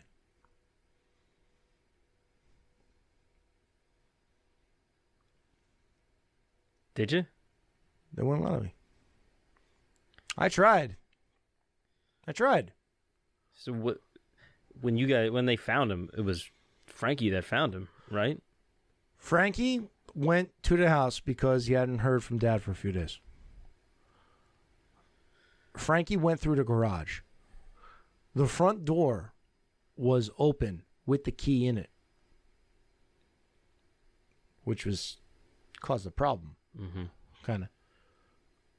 Frankie walked around the house. Hello, hello, hello. Frankie went, because again, you go through the garage. We had that bi-level house. So Yeah, you it go brings upstairs, into you the go den. downstairs. Yeah. So Frankie walked in and he saw the den. Halsey's tied to the chair. Halsey was our dog. Mm-hmm. He was awesome. Shit and piss everywhere. And Frankie went upstairs and he sees the envelopes. Then Frankie goes further upstairs. Dad, I can't find him. Frankie goes downstairs. Every light in the basement is off, except for this one around the corner. Because we had like our basement, so figure like a giant rectangle, but then we had like a finished portion, which was you would come down the steps, and the finished portion was to the right and like 3/4 of the way to the depth. So there was like a hallway, like an L hallway, like that Tetris piece that was unfinished. And Frankie went through there, and there he was. He hung himself. And Frankie ran out, you know, oh my God, oh my God, oh my God, oh my God. Never get the first call Frankie made was to my uncle. And said, you need to get down here. Your brother killed himself. Need your help. Next thing you know, the cops were talking to us. They're like, well, why is the key in the front door? What are you talking about? Why is the key in the front door? The fuck are you talking about? We came through the garage, you know? Mm-hmm. So it was just stupid shit with that. Oh, okay, now we get it. It's the thing is, like, there's so much about this, and there's so much we haven't even talked about, where it's like, there's not many times in your life you can yell at a group of cops and know that you're right and they agree with you. Yeah. And the after effects of it are, it's not good. It's not good. It's got to feel like a really hollow victory. You know what I mean? In the sense where you're yelling at them. You're saying, you fucking knew. We told you, and you did nothing. And you know you're right. Right. And but it doesn't make you feel better in the slightest. And again, there's going to be people who hear this and be like, nah, you could have done more. You could have done more. All right, well, fuck you. Okay? Yeah. Guess what? We did what we did. It's easy to say when it's not you. Right. We did what we did.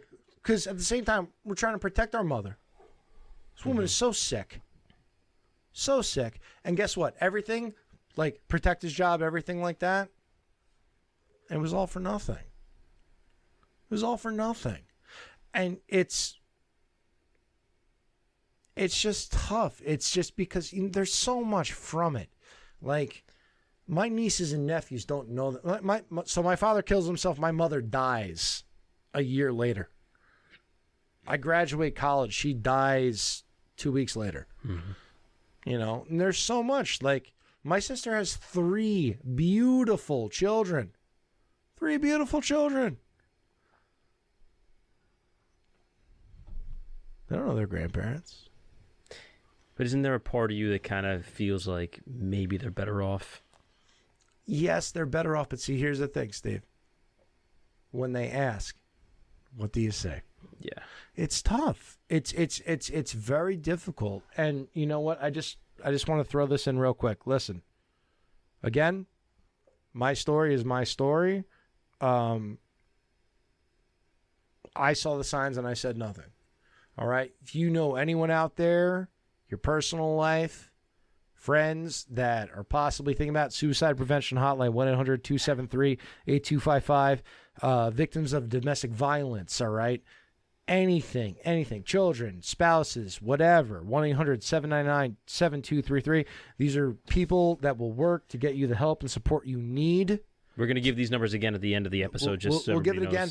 But the thing is, like, it was one of those things that as a child, it's like the snowball effect. Mm-hmm. You know what I mean? It started so small. Now, can I ask you this? Did you have any idea that it was as bad as it was? If you hadn't told me, I wouldn't have known. Because I never saw it in that capacity. Like, I mean, keep in mind, too, like, when, like, you play football, we would go out places even before that when we were in middle school. Like, your mom would drive us. Like, it was never your mom and dad coming out together. Like, I knew your dad only in the house. Right. You know, like, he didn't come out. He didn't come to things. I don't remember him coming to our wrestling matches and stuff. Mm-hmm. Like, there was your mom. Like, I knew your mom from doing all this stuff. She was always there, driving us around, you know, picking us up from the fucking Bridgewater Sports Arena. I knew your dad as your dad in the house. I didn't know him as your dad, the cop. I didn't know him as your dad, the football dad. I knew him as your dad in the house. And again, he liked you. Yeah, you don't know how you feel about that, do you? It could be a complicated feeling, but no. But I'm going to ask you, like, how do you reconcile that? With all this terrible stuff that's happened at his hand, like, what kind of legacy does that leave in your mind? Like, are there good parts that you try to remember? Like, what?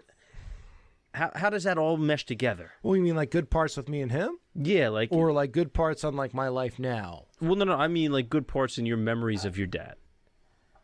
My thing was that when I think about good parts, the one thing was that like, you know, like we talked about before, we would do whatever we had to do to like keep him even keel. Mm-hmm. So once my dad retired, it was like he loved to go to the beach. Robert, you want to go to the beach? All right, fine. One I'll go time, to Point Pleasant. the three of us went to Point Pleasant. One time, three of us went to Point Pleasant. And when your dad is a military police officer, you go to Point Pleasant and you walk onto the beach at 6 a.m., even though you live an hour away. Mm-hmm. We did. Yeah. And got good parking, though. You got good parking. You got a good spot on the beach. It's great when you're at the beach, at the shore, and then, you know, 2 hours later, you have to walk up and then pay for your wristband, you know. That was the one thing, because it was one of those things where, you know what, I really don't want to go. I'm not a beach guy. Mm-hmm. But he's away from mom. And when he comes home, he's relaxed.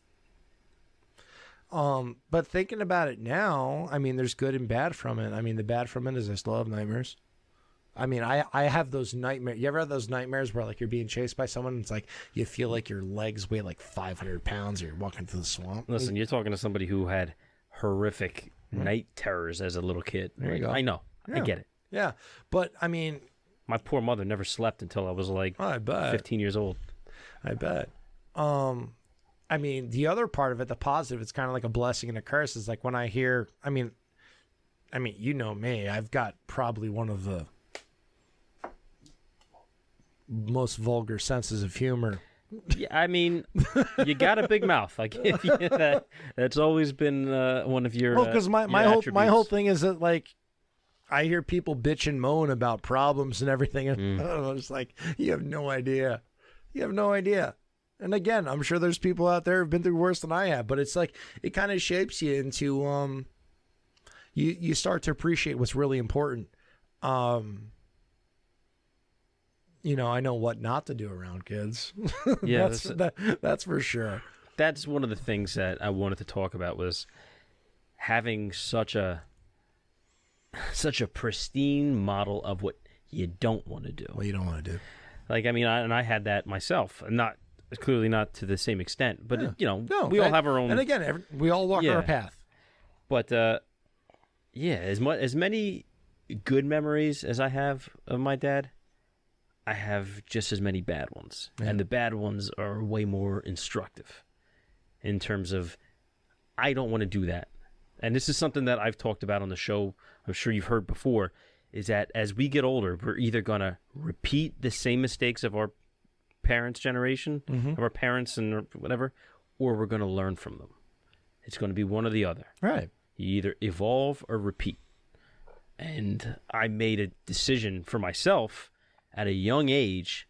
I remember feeling like shit, you know, getting screamed at for something stupid, and just, you know, like when it's overkill. You know that feeling? Yeah. It's like, that was so unnecessary. Like, I get it, and now I'm going to get 10 feet deeper. Exactly. You made your point, but you still got to keep grinding me down. Now I'm in the upside down. Yeah. Now I'm in the upside down. But it you know, it's one of those things where I'm never going to do that. I'm not going to be that guy to my kids. Well, and you know, you think about it, and it's like, as bad as it was probably like the best lesson ever.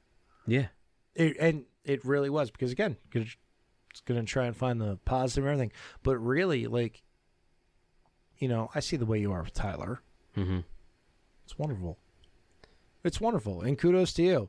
Thank you. I know you put a lot of pressure on yourself to, you know, that's okay. I'm going to pat you on the back. Thank you. Right there. Listen, but that's the thing, like, having this conversation, I just thought of like 15 ways, like, shit, I shouldn't have done that with him. Like, I could have done this better. I could have, you know, like I gave him a hard time about. Yeah, but see, you know what I mean? But like, you know what the difference is? You're actually having that thought. We're having this conversation right now. Right, and you're having that thought. Like, guess what, Steve? No one's perfect. No, I know. No one is We're perfect. our own worst critic. This was something that it was like a perfect storm where it was like things were bad and then we were told, it's okay. And it got worse. It's okay. Well, okay. Well, when you're a kid, who do you listen to? Yeah. Right? Who do you listen to? And, I'm not making excuses for it. I wish it didn't go the way it did. But at the same time, it taught me to appreciate some of the really simple things as best I could.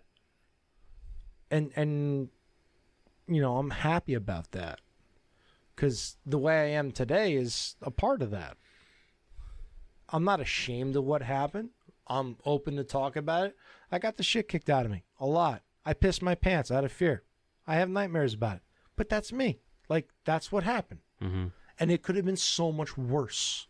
It could have been so much worse. That's the thing I always come back to. It could have been so much worse.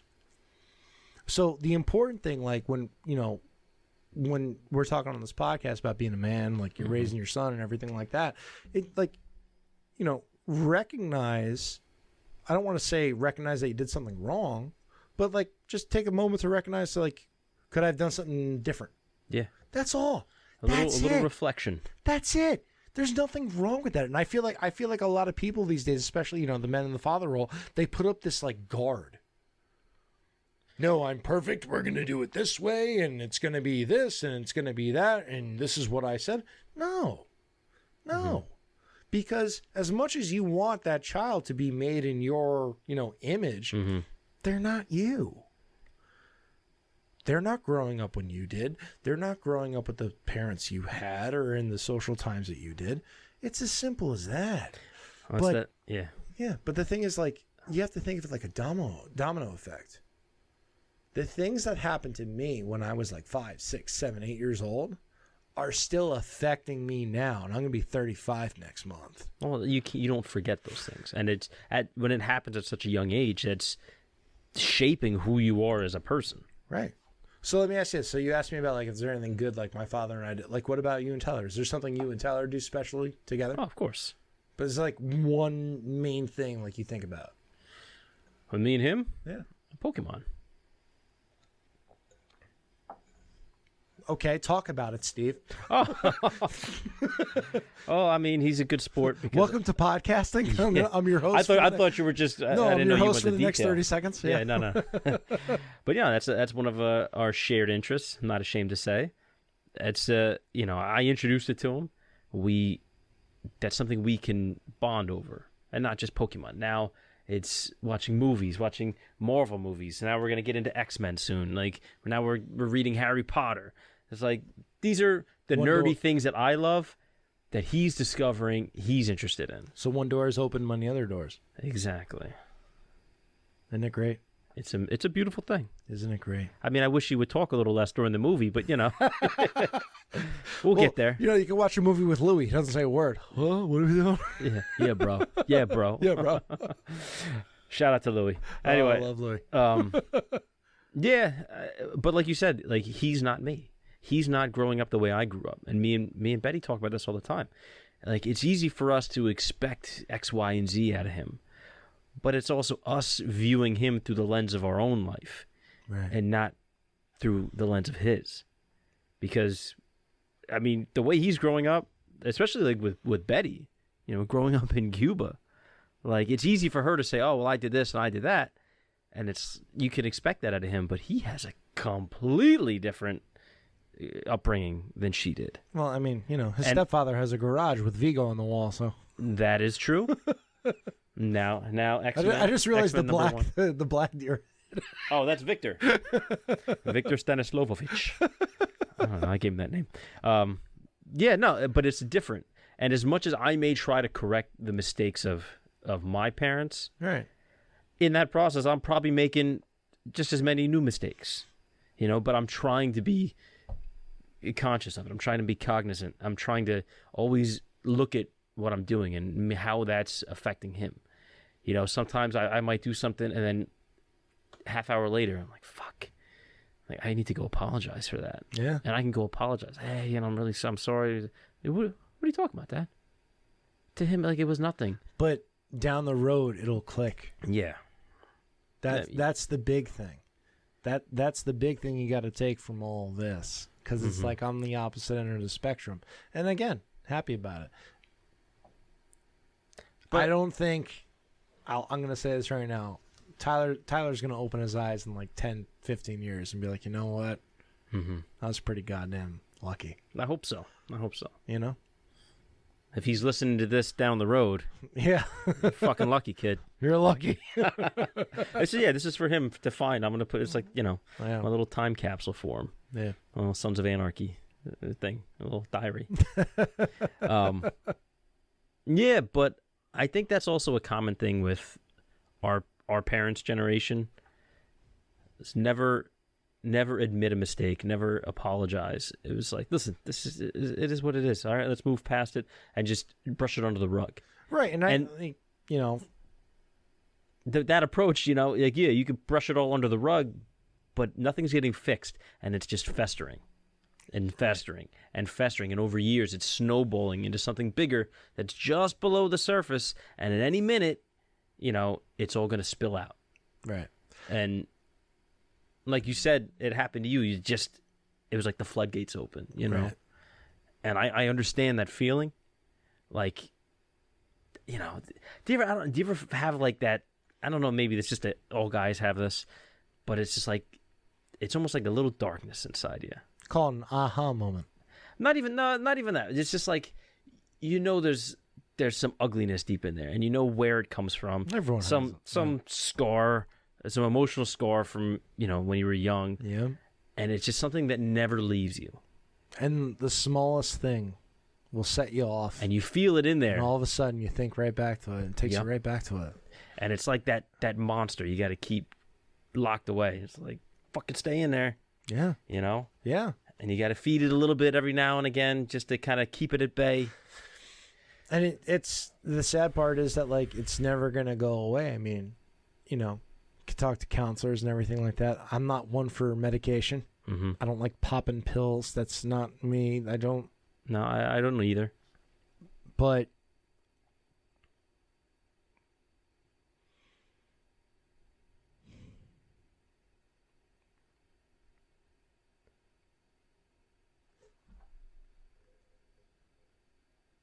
it was tough, man. It was really tough. It was so. I'm sorry. I said I was going to keep it together. I think you did a pretty fucking impressive job.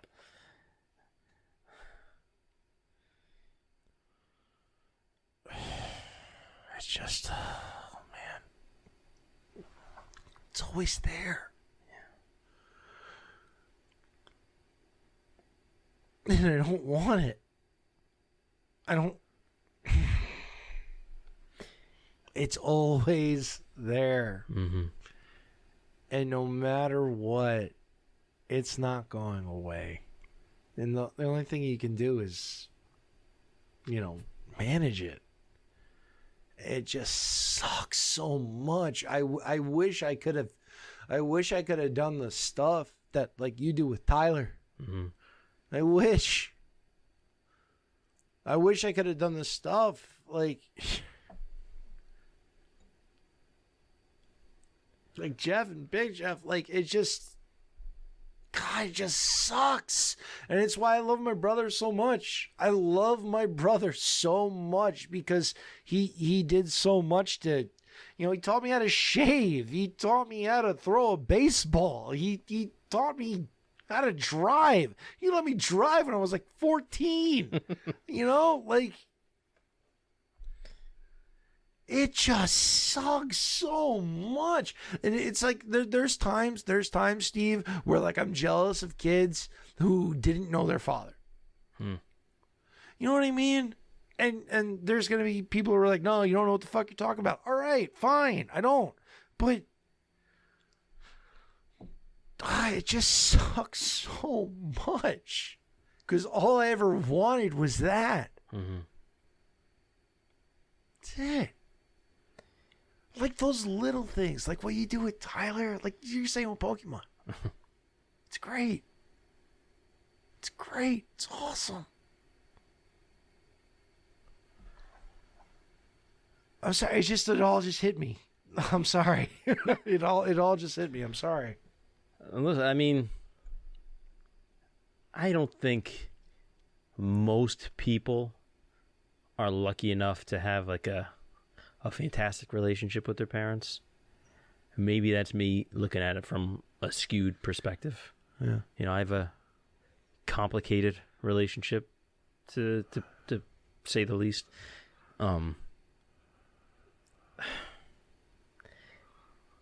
It's everybody's situation seems like it's easy for someone else to say, like, no, it could have been worse. Like, you didn't have it as bad as I did. Yeah, I know. You know, but to everybody, like, that's what you knew. That was your, that was your pain. That was your struggle. That was your cross to bear, so to speak. And the thing was, like, that was the normal.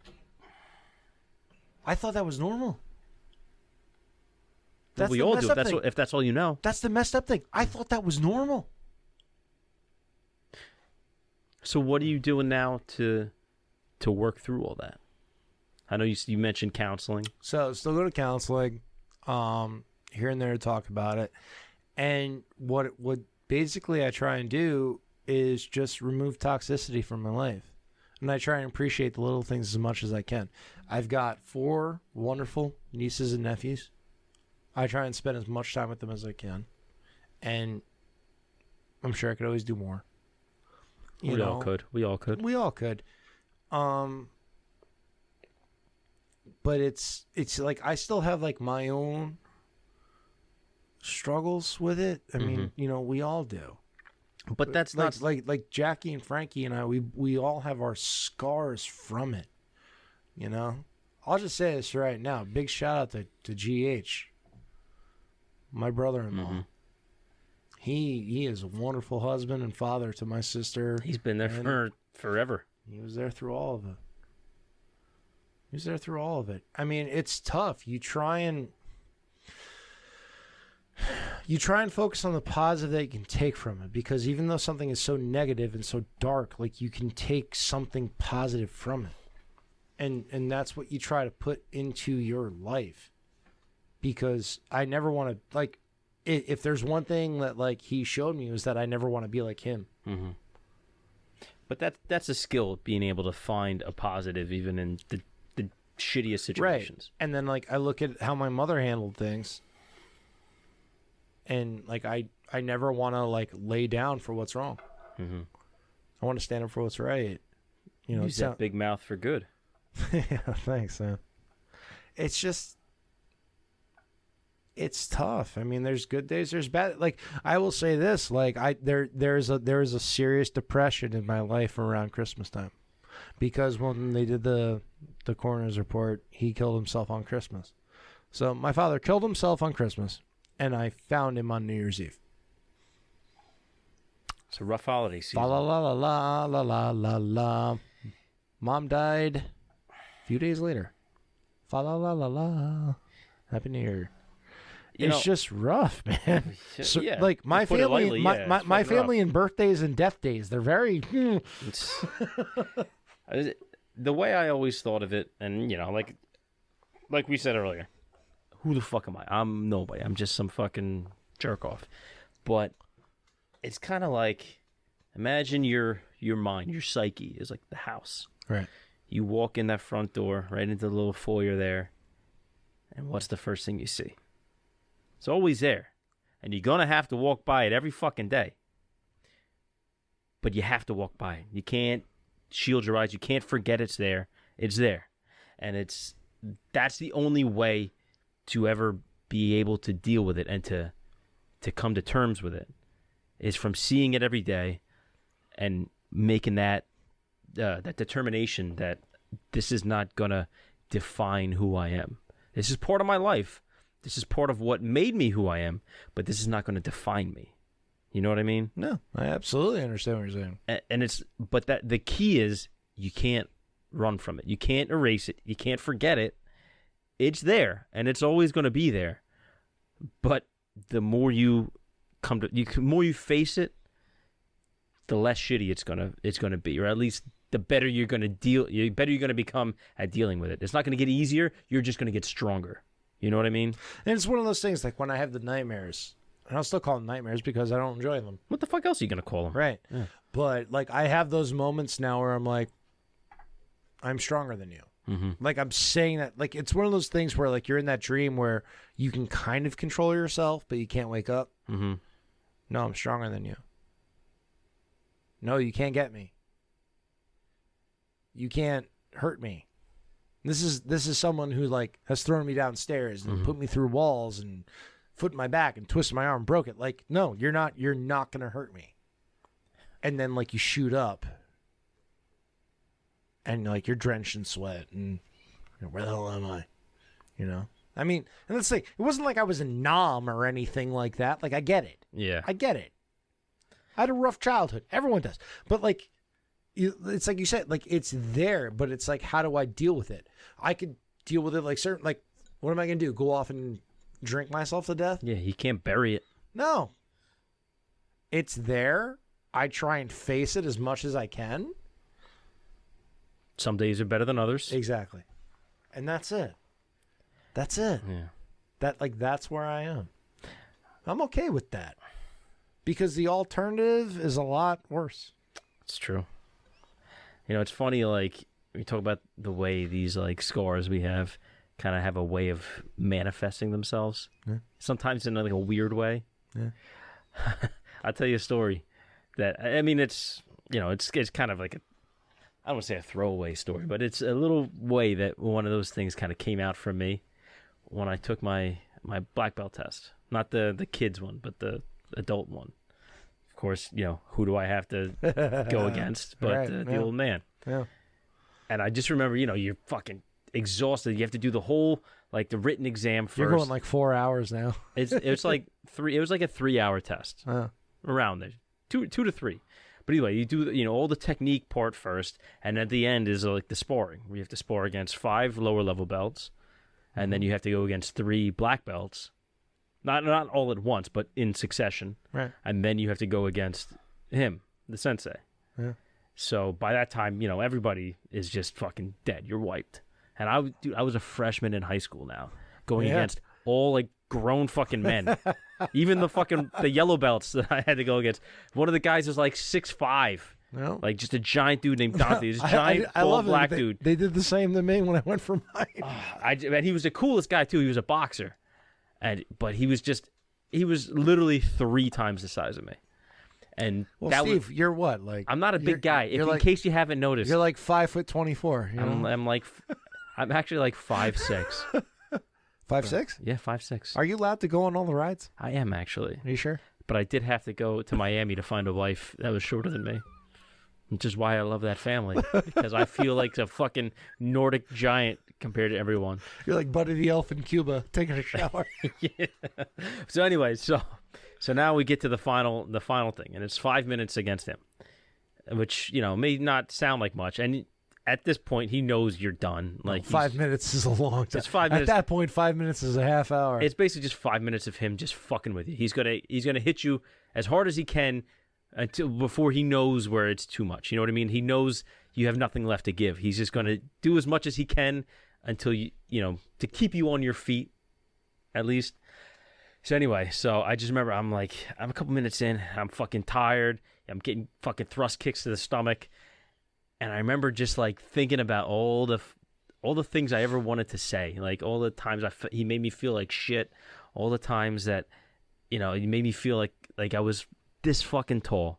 Like that was the big thing. It was always like belittling. Like when I talk about he would just grind you down, it was like he would beat you down till you felt like you were nothing. You know what I mean? And not physically beat you down, but it was all like emotionally, like just you're nothing. You're a fucking little pussy bitch, idiot, dumbass. And every one of those is like a seed. And it's not, but it's not even like he would say it like that.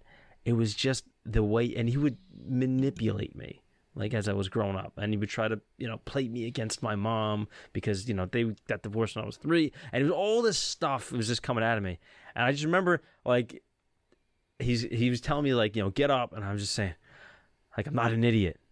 I didn't say it like that. I was kind of like, I'm not an idiot. Like, a little slurred. I was tired. But that was what came out of me. Mm-hmm. And there's a ton of people around, and they all heard it, and they thought that I was talking to someone, this guy Maurice, that was trying to help me back up. And I got in trouble. I had to apologize to the guy for something that wasn't even aimed at him. That was aiming at trying to tell my dad I'm not an idiot. Like, all the fucking horrible ways he made me feel. They did this in the middle of the 5 minutes? I had to stop in the middle of getting my ass kicked to apologize to poor Maurice, who thought I was, Excuse me, Maurice. Yeah. I'm sorry, but I'm going to get my ass kicked more now. But I mean, that was just, and then I remember finally when I had that moment where I was just like, I don't give a fuck anymore. Like, I don't care. I'm not afraid. What are you gonna beat me up now? Like, go ahead. How'd that feel? It felt pretty good because I knew I had him. Like, I knew I like logically, mentally, I had him. He had no comeback. Yeah. Did you feel anything like physically? Oh, I mean, when you said that. I know me, like, as much as I've I've trained and I've done all the martial arts and all this stuff. I don't fight. I'm not good with the conflict. You know, that nervous energy, like your heart starts racing. Right. Like, that's why I don't like fighting, because I get too like worked up. But I mean, like, when you said it, like, did you feel like a release? Yeah, I felt it was a little like I don't. It was a little cathartic. I don't mean like you hulked up or anything, but did you feel like literally, like they say, like, oh, the weight's off my shoulders? Like, did you feel like that? I mean, for those of you not watching, I'm motioning with my hands, Like a downward wave motion. Damn. This is like a yoga move, maybe. Like the weight off your back. I like, know. Did, I think did you feel like the reason I'm talking about being like amped up like that is because I think I was too worked up to really feel anything other than just you know what I mean. Zone. Nah, but that's one of the things. Like, I'm not good at, like, me and my wife can argue, but when it I actually get upset. Yeah, no, that's what I mean. Like, Steve, you're arguing with a Cuban woman. No, I'm sorry. No, I know it's a lost cause to begin with. But trying to ice skate uphill there, it ain't gonna work. No, but what I'm saying though is that I get too worked up, and everything just becomes a jumble in my head. Like, I can't make a good argument. All my good points I'm talking about, on the drive home. You try and force it all out too quick, and it becomes and it becomes nothing, and I look like an idiot. So that's my problem. Like, that's why I always have to, like, take a step back to calm down, because I know I'm just gonna make an ass of myself if I try to speak English words in the moment. How's your Spanish going? It's coming along. Have you done that yet, where you walk away and you start cursing in Spanish? I do it. Ay, carajo. See, I don't even know what that means, but it scares me. Carajo is basically the exact translation is like the crow's nest of a ship, like the lookout up on the top. Yeah, that's like saying, like, get the fuck up there, like, get away from me. Carajo, it's like, get the fuck out of here. That's how I would translate it. Fuck out of here. I'm like John Goodman now in Big Lebowski. God damn it! Like, am I the only one who gives a shit about the rules? This is in Vietnam. Market zero. This is in Vietnam, Smokey. There are rules. This is in Vietnam, Smokey. There are rules. Market zero. I have said that to my students before. This is in Vietnam, Timmy. There are rules. You can't step over the line. I think I've said that to Tyler. The thing is, like, Betty now knows that that's my favorite movie. Oh, God. But she doesn't know. Like, I think she's seen it once with me. It's an acquired taste. I didn't see that movie for the first time until about 3 years ago. Really? Yeah. I'm behind. I know. I could have sworn we watched it. I think it was Drew I forced to watch. No, it. you forced me to watch the Matrix movies, and then I was mad at you because I didn't like that. Not for everyone. No, but Lebowski movie. The funny thing is because because my hair, I look like friggin' fat Jesus. It's like when I was coaching, they're like, "Hey, you're the dude." Whatever I got from the players was I was either the dude or Coach Julian. Julian from Trailer Park Boys. Oh God, holding the rum and coke.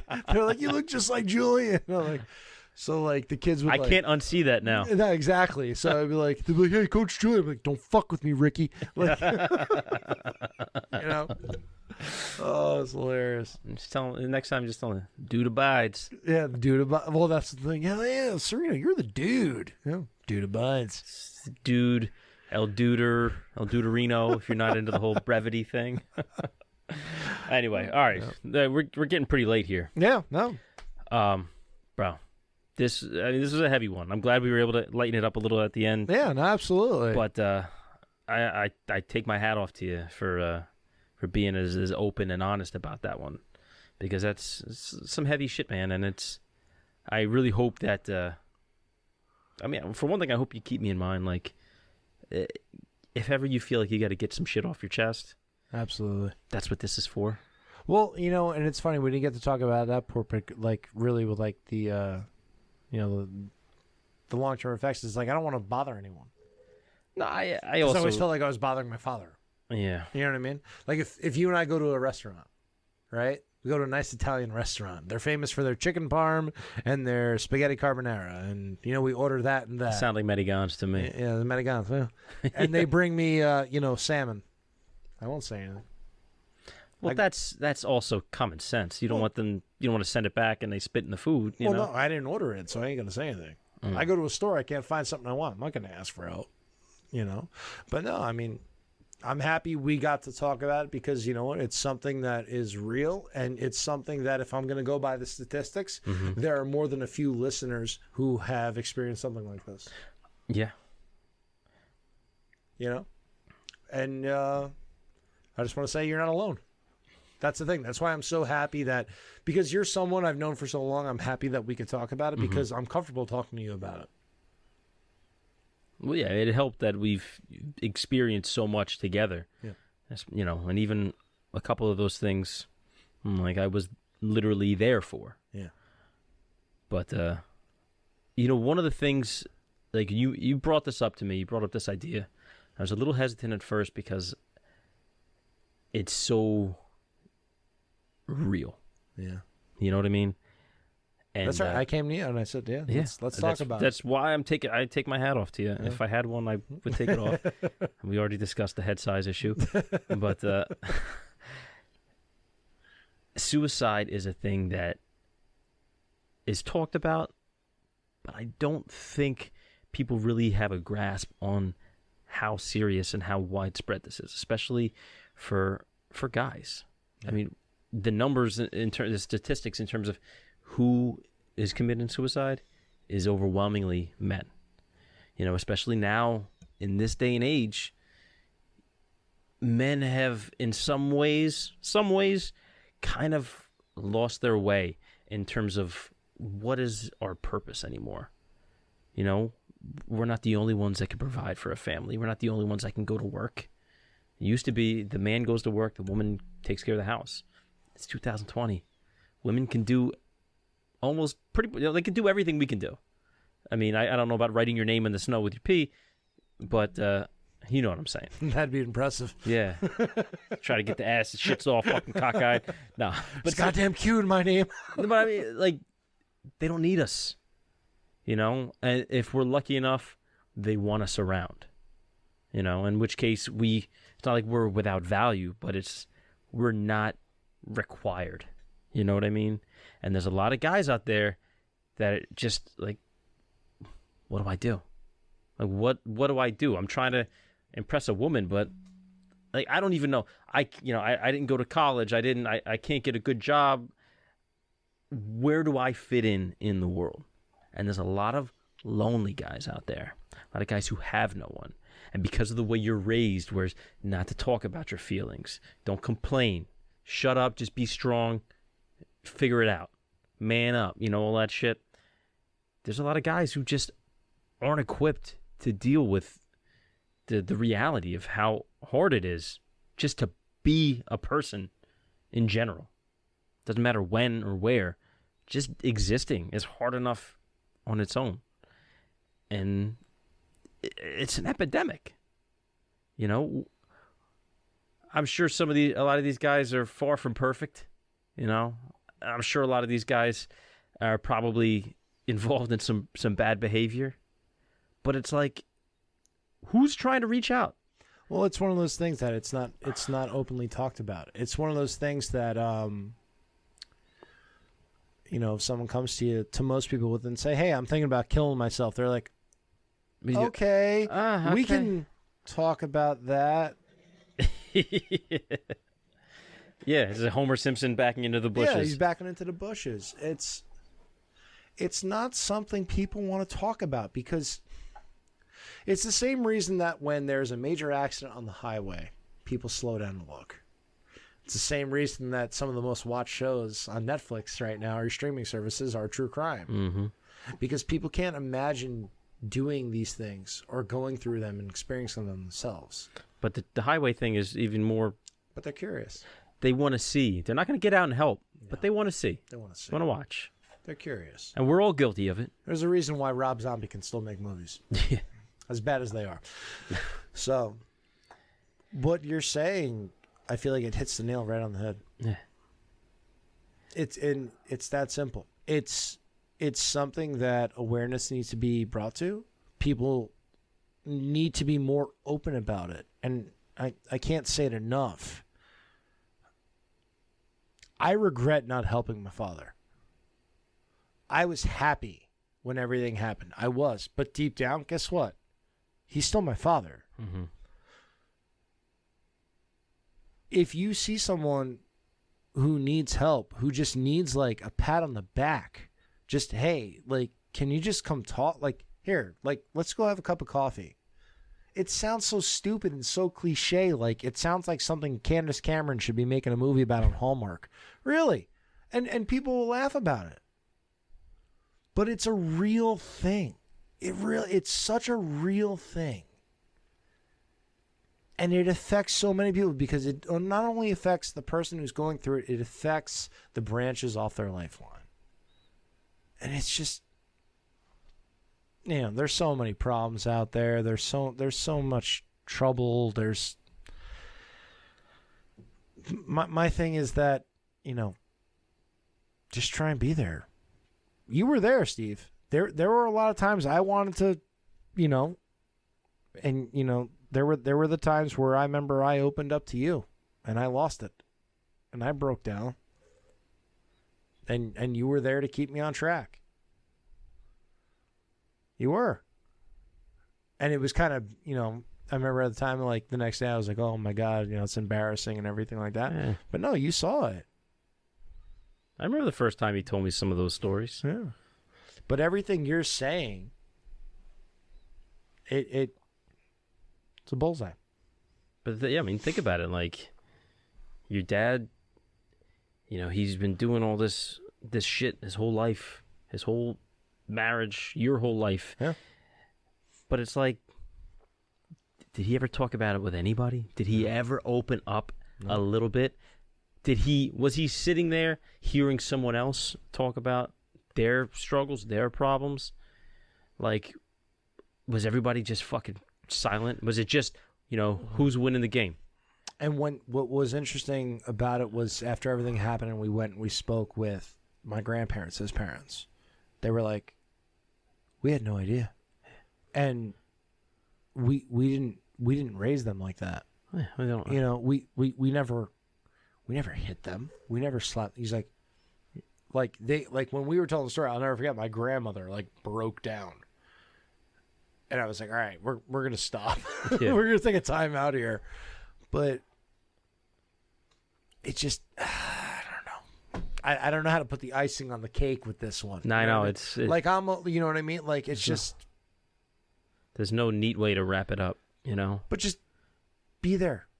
Be there and know that, you can be an ear, you can be a shoulder for the people who need it. Well, I think even more importantly, imagine the person that's out there right now listening to this that's in your dad's shoes. Yeah. They're the one doing this kind of thing. Maybe they have some stuff they've done that they're not too proud of.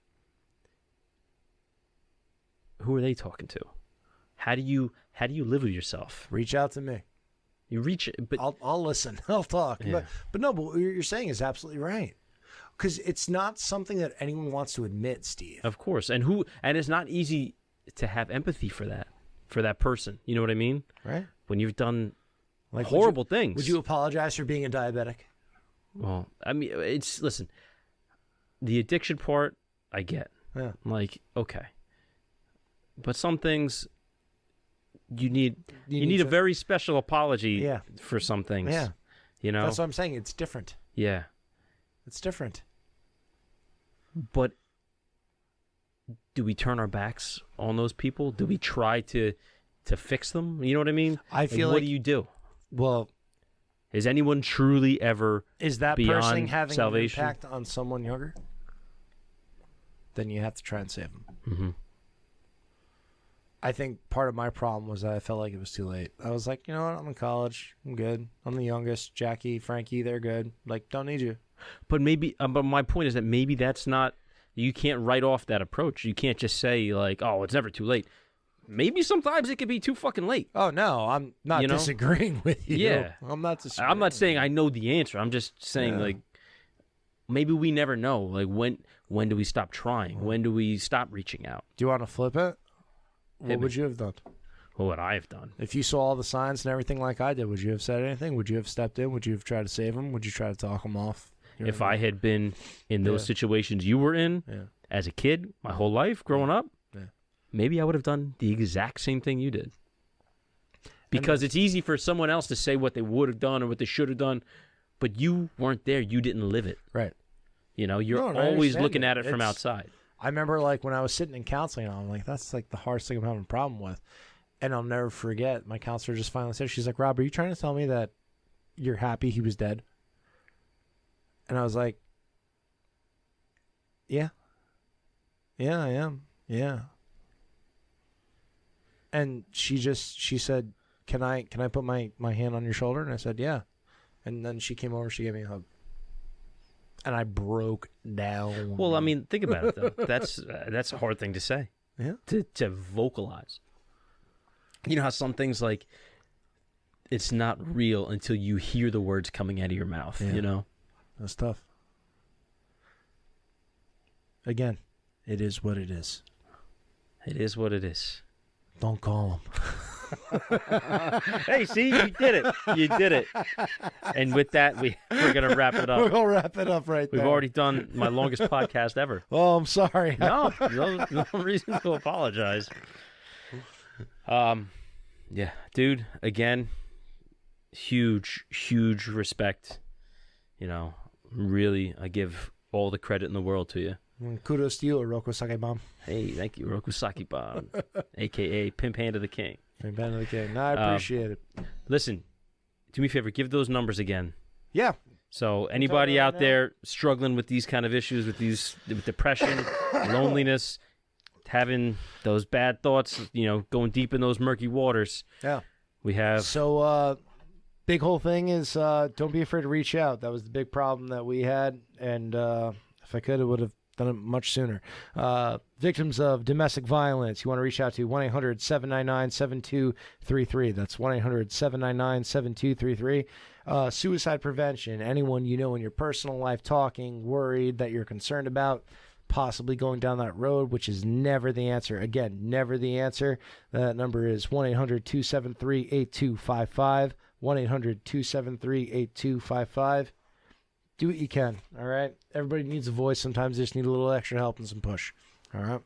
Thank you so much, Steve, for having me on the show. I'm happy we got to talk about this and have some laughs at the same time. Hey, it's my pleasure to have you back. It's in the new studio. I think you're one of the people I've had here that really can truly appreciate the vibe I've been going for. He's been staring at me the whole time, and it's creeping me out. He's Vigo! Why am I dripping with boo? You're like the buzzing of flies to him. He was a very powerful magician. Sucking the guts, guys, with the Ghostbusters. I used to say, Johnny, where are you from anyway? The Upper West Side. All right, people, with that, you know where to find us. We're on YouTube. You know you're watching now, if you're listening. Follow our YouTube page, APodAmongstMen, APodAmongstMen on Twitter and Instagram. Make sure you download the podcast, subscribe, rate it. The ratings help, especially in iTunes. Make sure you give us a 5-star rating. If you don't think it's 5 stars, then just ignore this part. iTunes, Spotify, Google Play, Stitcher, SoundCloud, iHeartRadio, anywhere you get your podcasts. U.S. Postal Service will find us. And listen, if you guys want to ask us a question, you guys are dealing with something in your personal life, maybe Please reach out. Please reach out. Please. You know where to find us. Our email address for any of these things. You can DM us if you have anything a little longer, maybe like some questions. APodAmongstMen@gmail.com. Be happy to talk to you. You could anonymously send it, whatever. But we're here, and we're trying to help in our own meager way. I say we, but it's me and whoever's sitting at that blue seat there. Yeah. I can't wait to be back. We'll have you back. Back. It'll be fun. Be much more fun next time. Yeah. Yeah. Won't be so heavy. We'll talk about like Nintendo games. Talk about like favorite movies, anything. Nintendo games, movies. Oh, favorite movies. You want to talk about pens? Can we talk about Jaws? Ghostbusters. We Goodfellas. can talk about all that. Godfather. All of it. Big Lebowski. Definitely. I'm a brother Seamus. What did I just knock out here? I don't know. Oh, that was just a phone charger. Good. At least it wasn't the camera. I'm a brother Seamus. Brother Seamus. You like an Irish monk? Never gets old. We're out of here. Have a good night. See you next week, guys. Thank you. Peace.